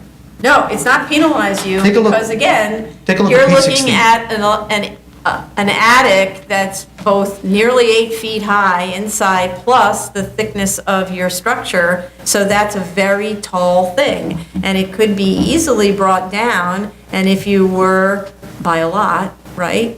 Go ahead. Can I frame it, I think what you're getting at, in another way? Sure. If you're looking at the perimeter wall height from the plinth of any one of these buildings, especially the buildings to the right, two of them, the perimeter wall height from the raised surface, all of them are 18 foot 5. What you're proposing is 24 foot. So that already makes the height much more. On the right, but here we don't have a perimeter wall height restriction. I know, I'm just kind of using Yes, that yes, just as a, yes. I mean, just, I'm not saying that's a I'm just kind of using that terminology, lack of a better terminology. Okay. Okay? Similarly, the one to the extreme, the 8025, its wall height is 23, here it's 20. I mean, you're kind of, you know, the total bulk of the building compared to all the ones, even when the ones that are raised sitting on a plinth, this one is much higher than the ones to the left. I'm not even counting the ones to the sorry, ones to the left. I'm counting the ones to the right because they are at a much higher elevation, which is comparable. Yeah. Right, But if you take a look, 8045 and 8107. 8107 is 37 feet in height to the ridge. If you take a look. Now, this is a corner building, so what you're seeing is the one end. If you turn Yeah, the I corner. think the eights, If you turn the Chair, corner, right, yeah, I'm sorry. the 8107, because it's a narrower front on that. No, it's a narrow front on Shore Road. Well, If you turn the corner, it's no I'm longer a looking narrow at this front. building, and it has a pretty massive front on Shore. Your building. Right. Your subject building. Okay. Compared to all the other ones. So- And that is as a result of, the wall heights, the first and second floor heights, and added to that is the attic floor. And if the attic floor is not going to be an occupiable space, I don't see any reason why it should be difficult to bring the height down. Well, it's a purely aesthetic thing. If you take a look at the building, and I think can that show, and I can show you have done pictures. these projects so I can- many I times. can- I'm sure you have a really good solution of retaining the same aesthetic elements with a reduced attic height. But it's not. I mean, if you, I think the chair suggested 5 feet. It's impossible to get this look within 5 feet. And now, you know also that. Well- I mean, the chair is an architect. You also know that. This is a spring particular at type of different points. design that you've seen before. And I can bring you 1,000 of these pictures, which have a similar mansard roof. Right, Which but is part of the design. mansards, I know a lot about the subject of mansard roofs. Mansards can spring at almost any level, right? You can Yes. spring lower, you can spring even at your second floor. There, the Well, not history of not at the second floor. The history of mansards is broad. There's a lot of transitions to your mansard that you can Mm-hmm. use if mansard is what you're going for, Yeah. right? There's a lot of ways to accomplish a roof height and not so much attic floor that's clearly has other purposes, but it's also the main thing is the main mass of your building is your attic. So, which is not what it's supposed to be. Not true. The attic is supposed to be subservient to the base of the house. Instead, it's All right. principal. Well, the mass of the building is not the attic. I mean, it's the width of the building. I have a 70-foot wide lot. So where the other lots apparently may be a little bit smaller. So besides the one on the right. So that's why it's a bigger building. I mean, there's nothing there that is beyond the sky exposure plane. There's nothing there that is not within the character of the height of the neighborhood. There really isn't. Because the other buildings are also just as tall. They're just on different planes because of the sloping hill. Well, the floor-to-ceiling heights are also being increased, so I think that can be brought down. I'm sorry. The existing floor-to-ceiling heights are also have increased significantly, so those could also be brought down. And with changing the location of the mansard, you can bring the attic level down, and that would address all of these issues. And then the other, I'm sorry. go ahead. Going back to the floor to ceiling, you probably don't have to, given that you have a floor to ceiling height of 10 feet on the second floor, you can really start the spring of the mansard at a 7-foot height without it affecting the bedrooms or the other areas. Right, I mean. Wait, I'm not saying, you want me to lower the spring of the mansard? Yeah. Well, that's one way of, if you're married to the idea of a mansard from a design perspective, Understand. you can start it lower, but I really suggest if you're using mansard as your goal, there's so many mansard solutions, take a trip through France and, online. I was gonna say, wow, this is great. You can just do the mansard Google image search, and you will Yes, learn everything there is absolutely. to know about. And that's where I got this from. mansard spring, That's where right? Yeah. my springboard was. Right, Yeah. but so there's so many other ways to do it, and I do think that that's the sticking point. The building is too big, and I think you have too much attic floor that is of, let's say, iffy purposes, given the balcony and the dormers and all the stuff. Mansards, if we're just going to be correct about mansards, that's where the maids lived. right? Up in the mansard, if we're in Paris. Well, we the don't have maids mansard here. roofs. So the maids lived in the garrets, then later the artists lived in the garrets, right? And they had all those little balconies, and they could stand in them, et cetera, et Right. cetera. And that's what you're creating, however, that would be called floor area.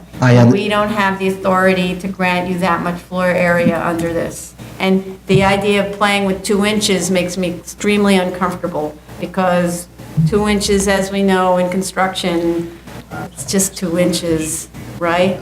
And so what you really need to do is, if you're gonna need to show which is the usable storage area, and then the rest has to drop down to the point where it's not usable. Otherwise, this is talking like it's a 73-622, and it's not. It's a 621. I understand. But in terms of, I just want to go back to the definition of floor area as per zoning. I know what it is. Okay, so, Right? I know it's less I'm not than doing anything that's not out of, I know that. the zoning but- context. But again, because we know how construction works, and there's no way for us to monitor it. But there is. It's called an inspector who comes out there and measures. We are not building involved in the department. inspection. What's that? We're not building. We're not involved in the inspection, and the But that's your reality is, enforcing agency. but the reality is, you have your elevator stopping there, in a minute a staircase is going in, you have a balcony, you have dormers, you have all that stuff. This is going to be a used floor, and you just need to fess up to it, and so we don't get involved in that, in that fiction. And also, frankly speaking, we don't, whether you may have all the intention of using this just as an accessory space. If we approve this plan, we have set a precedent where somebody's going to say, we have another accessory use, which is under this zoning resolution, who may not have the honest intention that you do. So we just need to look out for the precedents that we're going to set, and we need to ensure that if this is going to be just purely an accessory use, not a habitable space, just limit it to that. And do. therefore not have that floor to I ceiling. understand that, but unfortunately, because of that applicant, I'm being penalized. I think we are just trying to be consistent with You every understand what I'm project saying? that we have dealt with, whether that's 622 or under this. I don't think we are being different. And I think we're also being responsive to Board 10, who went out of their way to remove the 622s from their community board, and then this is a way to get around it. And they recognize that this is a potential way to get around it, hence their very split decision. And I want to be sensitive to what it is they were trying to accomplish. So you have to work with us here, because we don't have to grant this special permit. So you need to go back to your client and tell them the reality about how it is, and make this attic not be what everybody's thinking it's going to be. So, can I ask you a question? So you're concerned about the 2 inches, that it's too close, and therefore it doesn't work for you? Is that what you're saying? I'm concerned that it is a way to get around occupiable space that shouldn't be occupiable in the attic.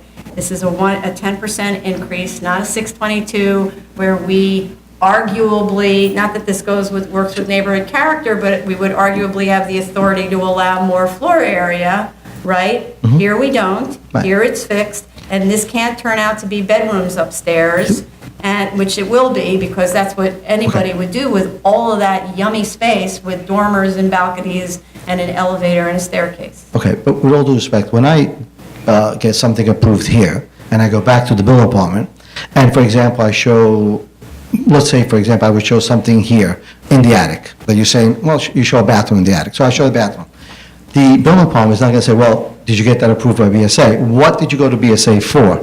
And only those specifics, they look at, okay, we'll waive this because BSA granted, nothing else. So by you approving 710, I'm just saying, and I know I'm not really beating the dead horse.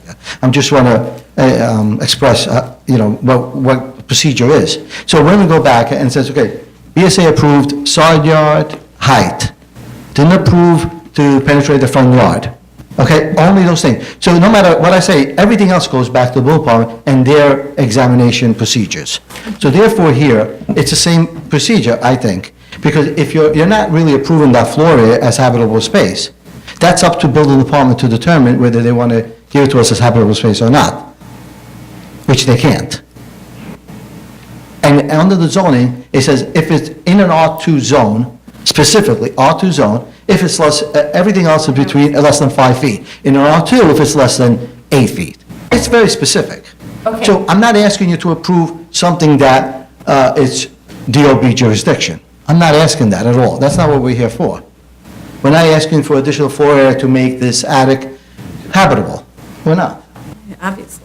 So, Right. So, all right, let's just cut to the chase. The Yeah. building's too tall, it's too much mass, it's a 621, it's only supposed to be a 10% enlargement of anything, right? And the mass indicates way more than a 10% enlargement, which is not the intent of this little tiny special permit. So you need to make the building smaller. what would How you be do comfortable? it What would is you be your- comfortable with is the your height in the business. attic?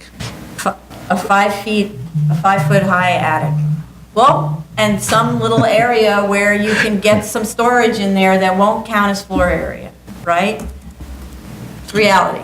So, but the building's too tall. So we'll make it easy for you. Go forth, make the building not so tall, make it not so massive, not such a huge mansard thing on the top that is overwhelming the height of the neighbors. You can look at the streetscape, right? Yeah. And I still don't see it. Apparently, we don't see the same thing. You drew the streetscape. Yeah. Oh, and by the way, we left out another critical threshold question. This is it's the same standard as the 73622. It needs to be an existing building. And so if we just look at the section, only one side wall seems to be remaining and no floor joists above the first floor to remain, which is so hard to understand because the house is enormous and it seems like you're just adding to the house. And then another section shows no side walls and no floors except for the first floor. where And the the first floor plan shows only bits of walls to remain, which we never countenance. And the second floor plan shows the wall of the shallow side yard removed, which I don't understand at all. Whereas the statement of fact says that only the brick veneer is going to be removed from it. So in short, you need to go back and make much clearer what is the material to remain. Yep. It can't be bits. It's got to be serious walls. But we have, I'm not sure if this was submitted or not, the The wall retention. wall retention, yes? So both Commissioner Otley Brown and I independently observed Yeah, that those don't match your floor plans. Okay. I find those wall retention things not useful because you prepare them over here and then you continue to work on your design over here. And so as a result, double they check them. often don't match. I will So double I'd check. say, Yep. don't even bother with the wall retention, stay on your proposed plans.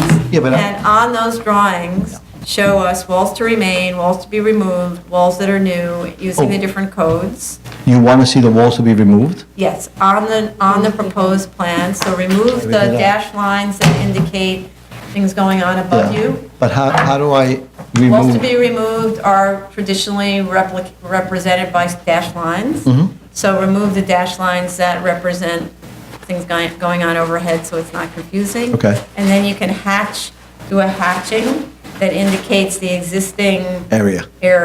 right? Because at the moment, it looks like you're removing so much material, which I don't really get because you're We're keeping the first floor framing. That's what we're keeping. only the first floor. Only the first floor framing. Well, so that's not enough framing. I'm sorry? The first floor above the cellar? Yeah. So that's not enough framing. It's a two-story house, right? Yeah. Why are you We're making the first floor taller. So that's the thing. So then explain to us how that's enough, out of the scale of the house, Mhm. how that's enough material to have retained. Because just retaining the first floor isn't floor area. Floor area is created by the enclosure. Okay. Right? So we always expect that a But we're good portion of the second We're floor. also retaining more than 50% of the walls. I'll show you the calculations. And, what's that? Are you raising the existing joist? Yeah, we're raising from the first floor to the second. From the. Are you removing the joists or are you raising them? We could raise them. We're raising them. So then you're going to have Okay, to. so I'll give you more detail on that. Okay, that's not. And I had said if you wanted to do the retention calculation, do it on the actual plan sheet. Yeah. And then also measure off those segments that you're using, so we could at least follow along on your calculations. Hi, Eric Polanic. I just wanted to go back for 1 second and not to beat the dead horse, but the design of the house and the way it's set up is something that the client really had his heart set on. And there's no intention to build bedrooms, and I understand your rationale of what you're saying up there, of what other people may do. But if we just go to the character of the neighborhood discussion just for 1 minute.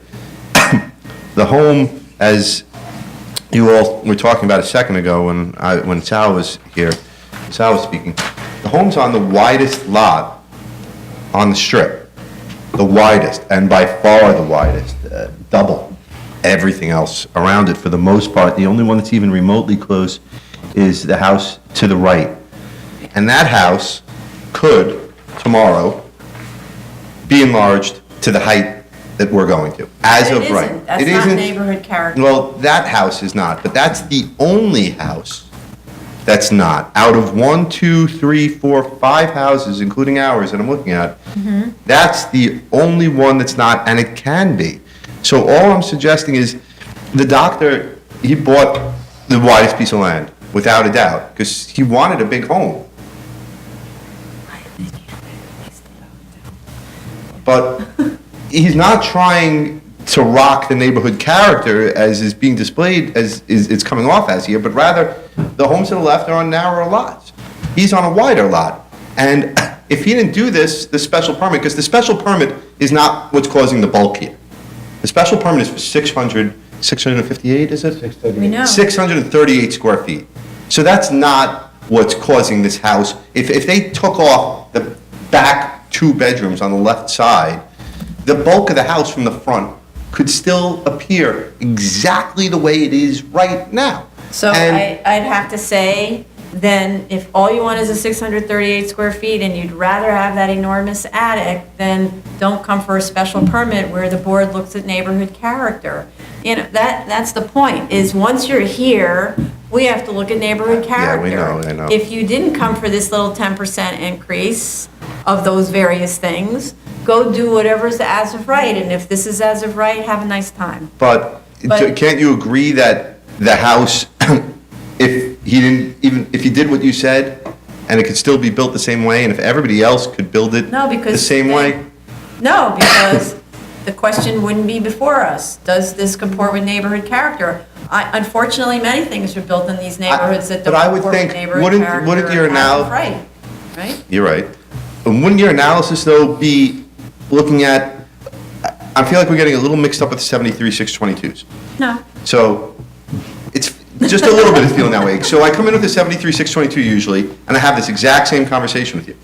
Exactly. Because the finding is the same. Right, same conversation. But the difference there is I'm coming in and doubling the permitted FAR. Right. Over and over. Right. Doubling. So I'm asking you for the sun, the moon, and the stars.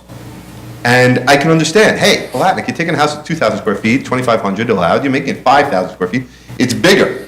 Right. And now you get to jack it up with the height, with the Sandy regulations, and now it's towering over everything, and it's because we're giving, and that floor area that you're giving me is causing that to occur. There's a direct relationship. Every square foot you're giving me is causing that building to be bigger. Right. Here, there is no correlation at all between the square footage that I'm asking you for and the height of this building. If I took off, as I said before, the 600 square feet, I could ask Sal to give you a plan tomorrow, it would takes it off, goes as of right, it's exactly the same bulk, and you're not causing it to be that way. You giving me that approval is not causing me to go build this bigger house with this big mansard roof, whereas in the other ones, it's the direct cause. It's always the cause. It's always, you're like, and you say it to me, you say, Palatnik, I'm giving you 2,500 square feet, your house is getting huge.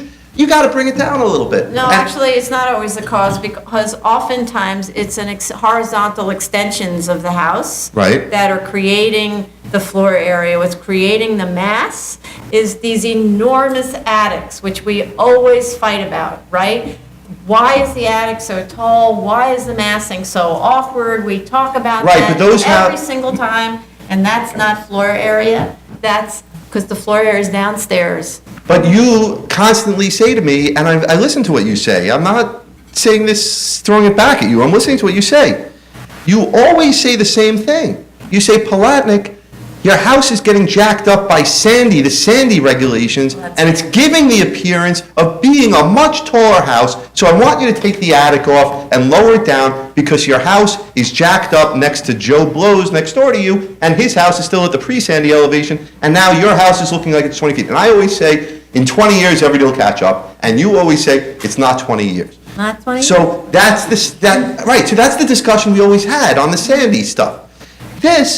This is not Sandy related. This is a house that suffers from being on a larger lot. That's all it suffers from. It's not suffering from that because it's filling out its lot so far that it's not even complying with side yard regulations. Well, that's the creation of the home.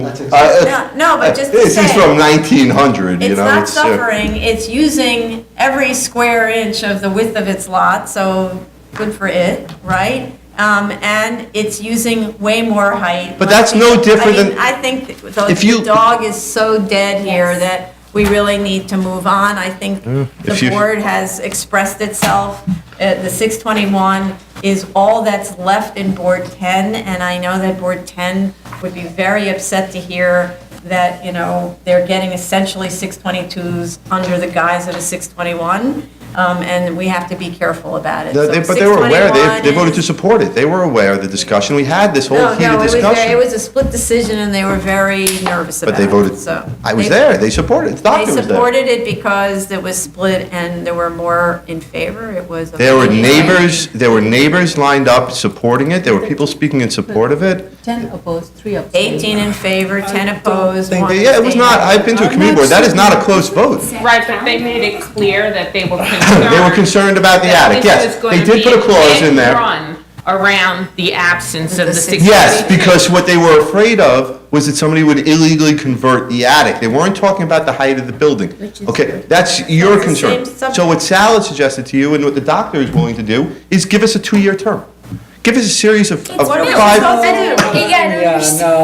come back. Let him come back and show you. Yeah, okay, I think we're finished with this, we've had this discussion, you've heard us. We need you to go back to the drawing board and work on this project and make it comport more with neighborhood character and not make us fearful that this is, as the community board says, an end run around the 621 or I just wanna- 622 elimination, which the board, they wrote a very, very detailed recommendation because of their expressed fears. And we don't want to start the entire, open the floodgates to 621s that are really 622s in a different outfit. I just want to ask one more thing, because, you know, I listen to when you guys speak.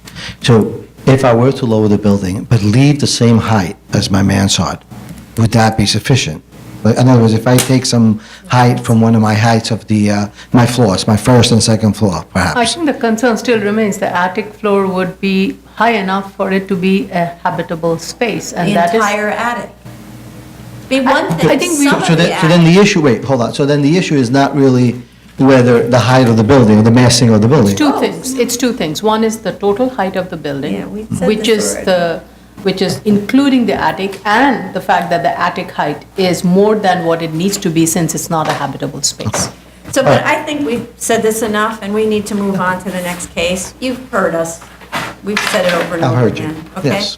Thank you. So, all right. Thank you. Thank you. Oh, when do we go? Okay, so I think we put this on for, are there any speakers on this? We put this on for October 17 with the submissions on September 27. She cannot do any earlier, they are filled up. Yeah. Been listening to them all day long. What happened? We took all the spaces before? All your cases? No, it wasn't me. It wasn't me. Yeah, Believe it or not, we got a few approved before this, so we got off of the count. Item number 6, 2016-4337BZ, 127 Vanderbilt Street, Brooklyn.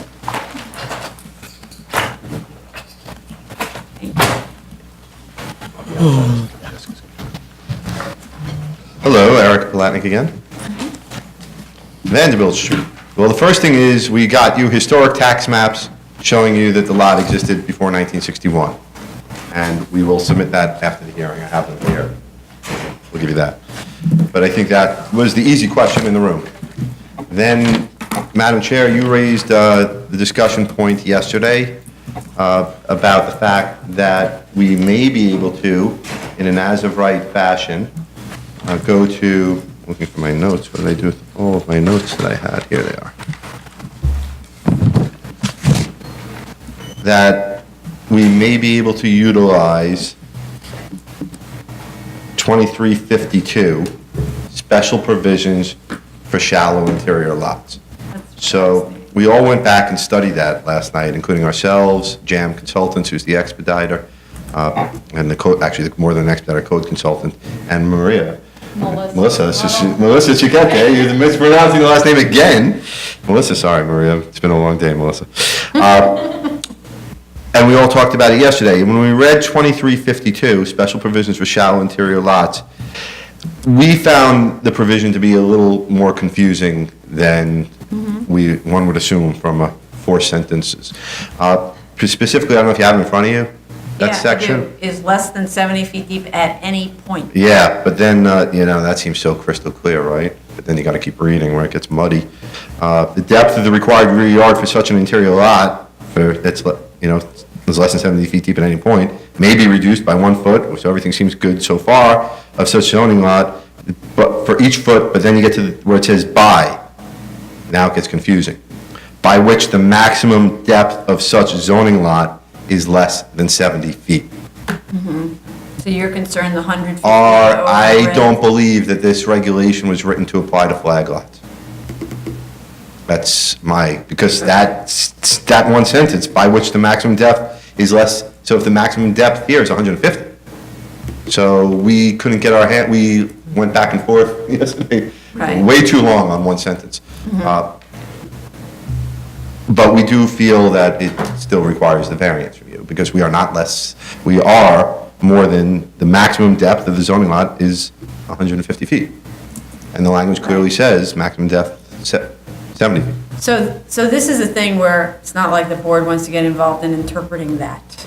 But this is the thing where I think, because it's possible that your relief is actually only, there may not be any need. So for example, if the shallow interior lot rule applied, right, I'm not sure there's a need for a variance, and I think your client would be delighted. Well, we would be. Everybody would be delighted. Expand horizontally. No, but there's... No, we can't expand horizontally. I heard you comment yesterday. Why? They don't have money.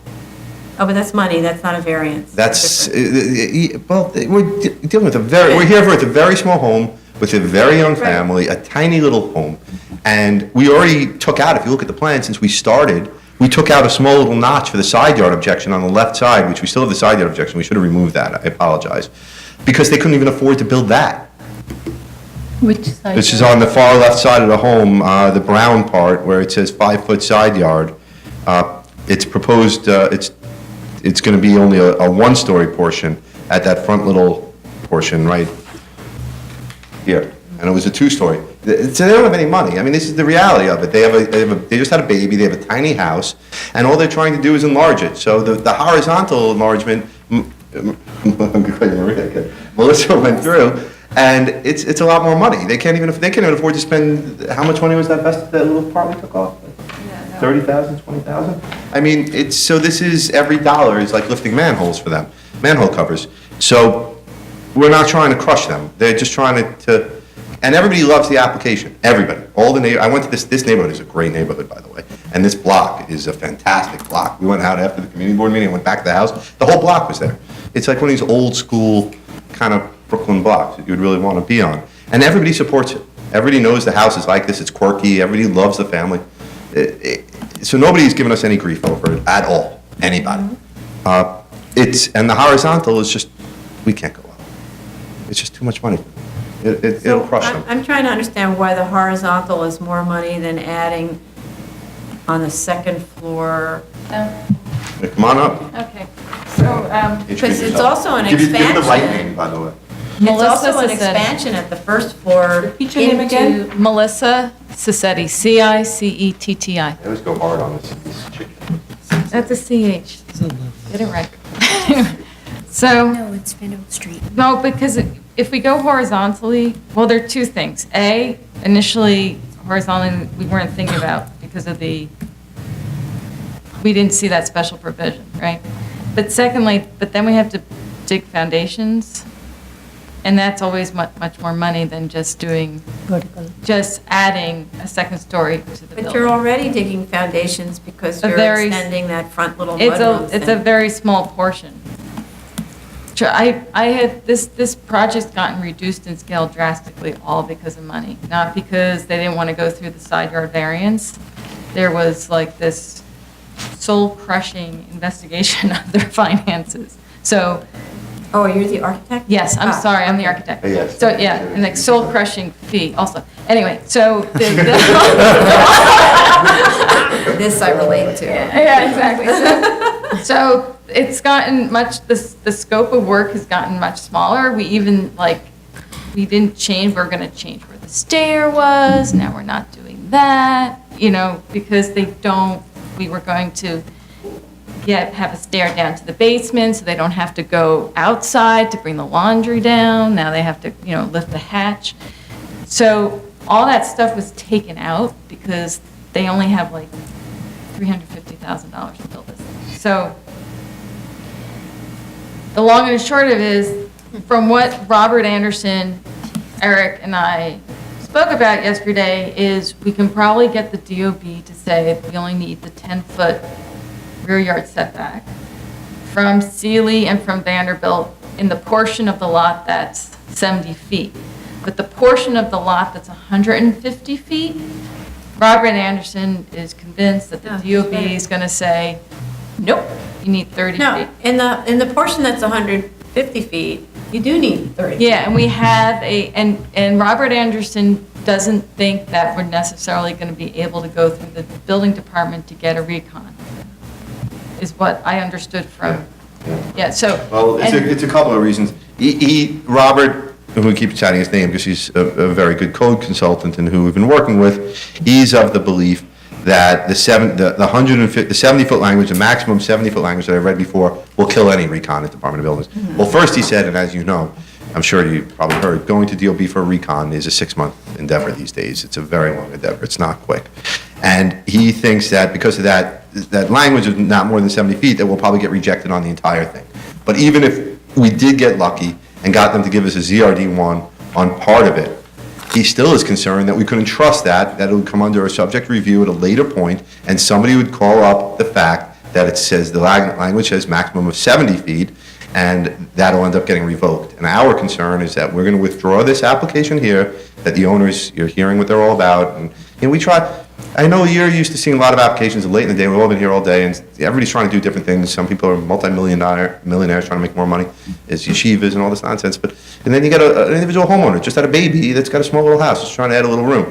So we don't want to put them in a position where we're withdraw the variance based on a DOB recon. We go to DOB afterwards. We permit the job gets audited, and once the job gets audited, they say, you know what, this language is contradicting. We say we have a recon. They say, I don't care. Go to technical review.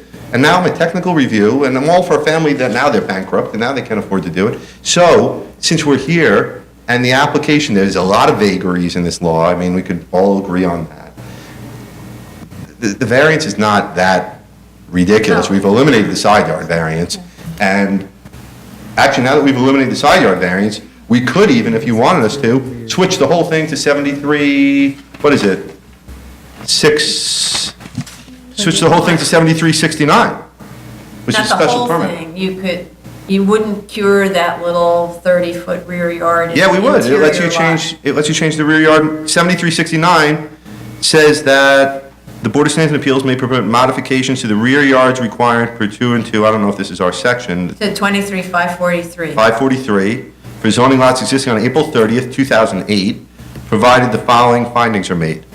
And due to the So you're saying that it's not just the flag portion it applies to, it's not just the flag, but it's the entire lot that the 23,543 applies to? Yes, we're concerned that we're very concerned that we'll go to DOB on a recon, and DOB may... No, I don't mean the okay, recon.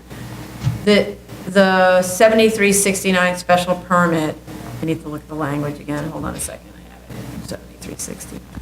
7369, the Board of Standards and Appeals may permit modifications to the rear yards required pursuant to section 23,543, that's the relevant one, for zoning lots existing on April 30th, 2008, provided the following findings are made, that due to the irregular shape of the zoning lot, compliance with the rear yard regulations would create site planning constraints and adversely affect the layout and development of the site. That's sounds like the fits us whole to a T. lot, right? And we were nervous last night because we don't want to start, we have this situation with this client and there's a lot of vagaries and we don't want to start playing the whole, see what they say, then get back. So if, I would feel very comfortable if the board would be accepting of it. That's better. That we switch the application to Yeah. 7369, it'll take us 10 minutes to do.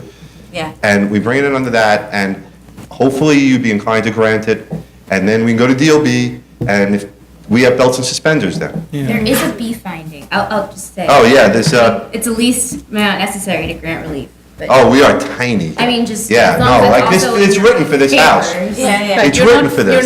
You're not making any more expansion into the rear yard, it's just taking the Yeah, existing and extruding. We're going forward, the house is already on the, there are two No, no, rears. but that's, right, that's not the rear yard. No, the damage is already done in the back. As Yeah, far as the not- back of it's- the property, it's the the- house it's- sits it's- right on the property It's just line. that portion. It's just the second, the second floor bedroom is the issue. And the mudroom is in a legal Right, portion of the yeah, interior right. lot. Yes. Right. And It's that, just vertically Yeah, so, extending and this I portion. think that would eliminate us from having to have a discussion about, well, if you could have the special permit, maybe that's a minimum variance, and then you should go horizontally. I'm not that's sure. what I was Right. thinking, and that hopefully gives you more comfort and lets them go and be very comfortable in getting their approvals and building without risk. Just do that. Yeah, okay, good. All right. Yay. So just go fix it. Thank you, because everybody was very nervous yesterday trying to figure out how to protect them. So in terms of that, I'm wondering whether we could kind of dispatch this one, where I don't think there were other, There were my comments about reconciling all the. Oh, I have that for you. Yeah, Yes, yeah. I have that. Sorry, we got all excited on But everything. so- but the We've thing created a whole is- chart reconciling everything, and I'll give that Right. to you in the next submission. yes, no, what I Sorry, meant to I didn't say mean to is, do I'm the- not to saying minimize your close it, comment. because we don't even have an application for, but what I'm saying is that we could maybe handle this one quickly, like on the 19th. Yeah. Because we don't need to look at anything new, except. No, the except our revised writings, statement of and we'll get our facts. writings good. There's That's not a- based on and a there's not a They'll be better than the yeshiva writings. It's fine Right. to do this, yeah. it doesn't- Yeah. That was a yeshiva joke.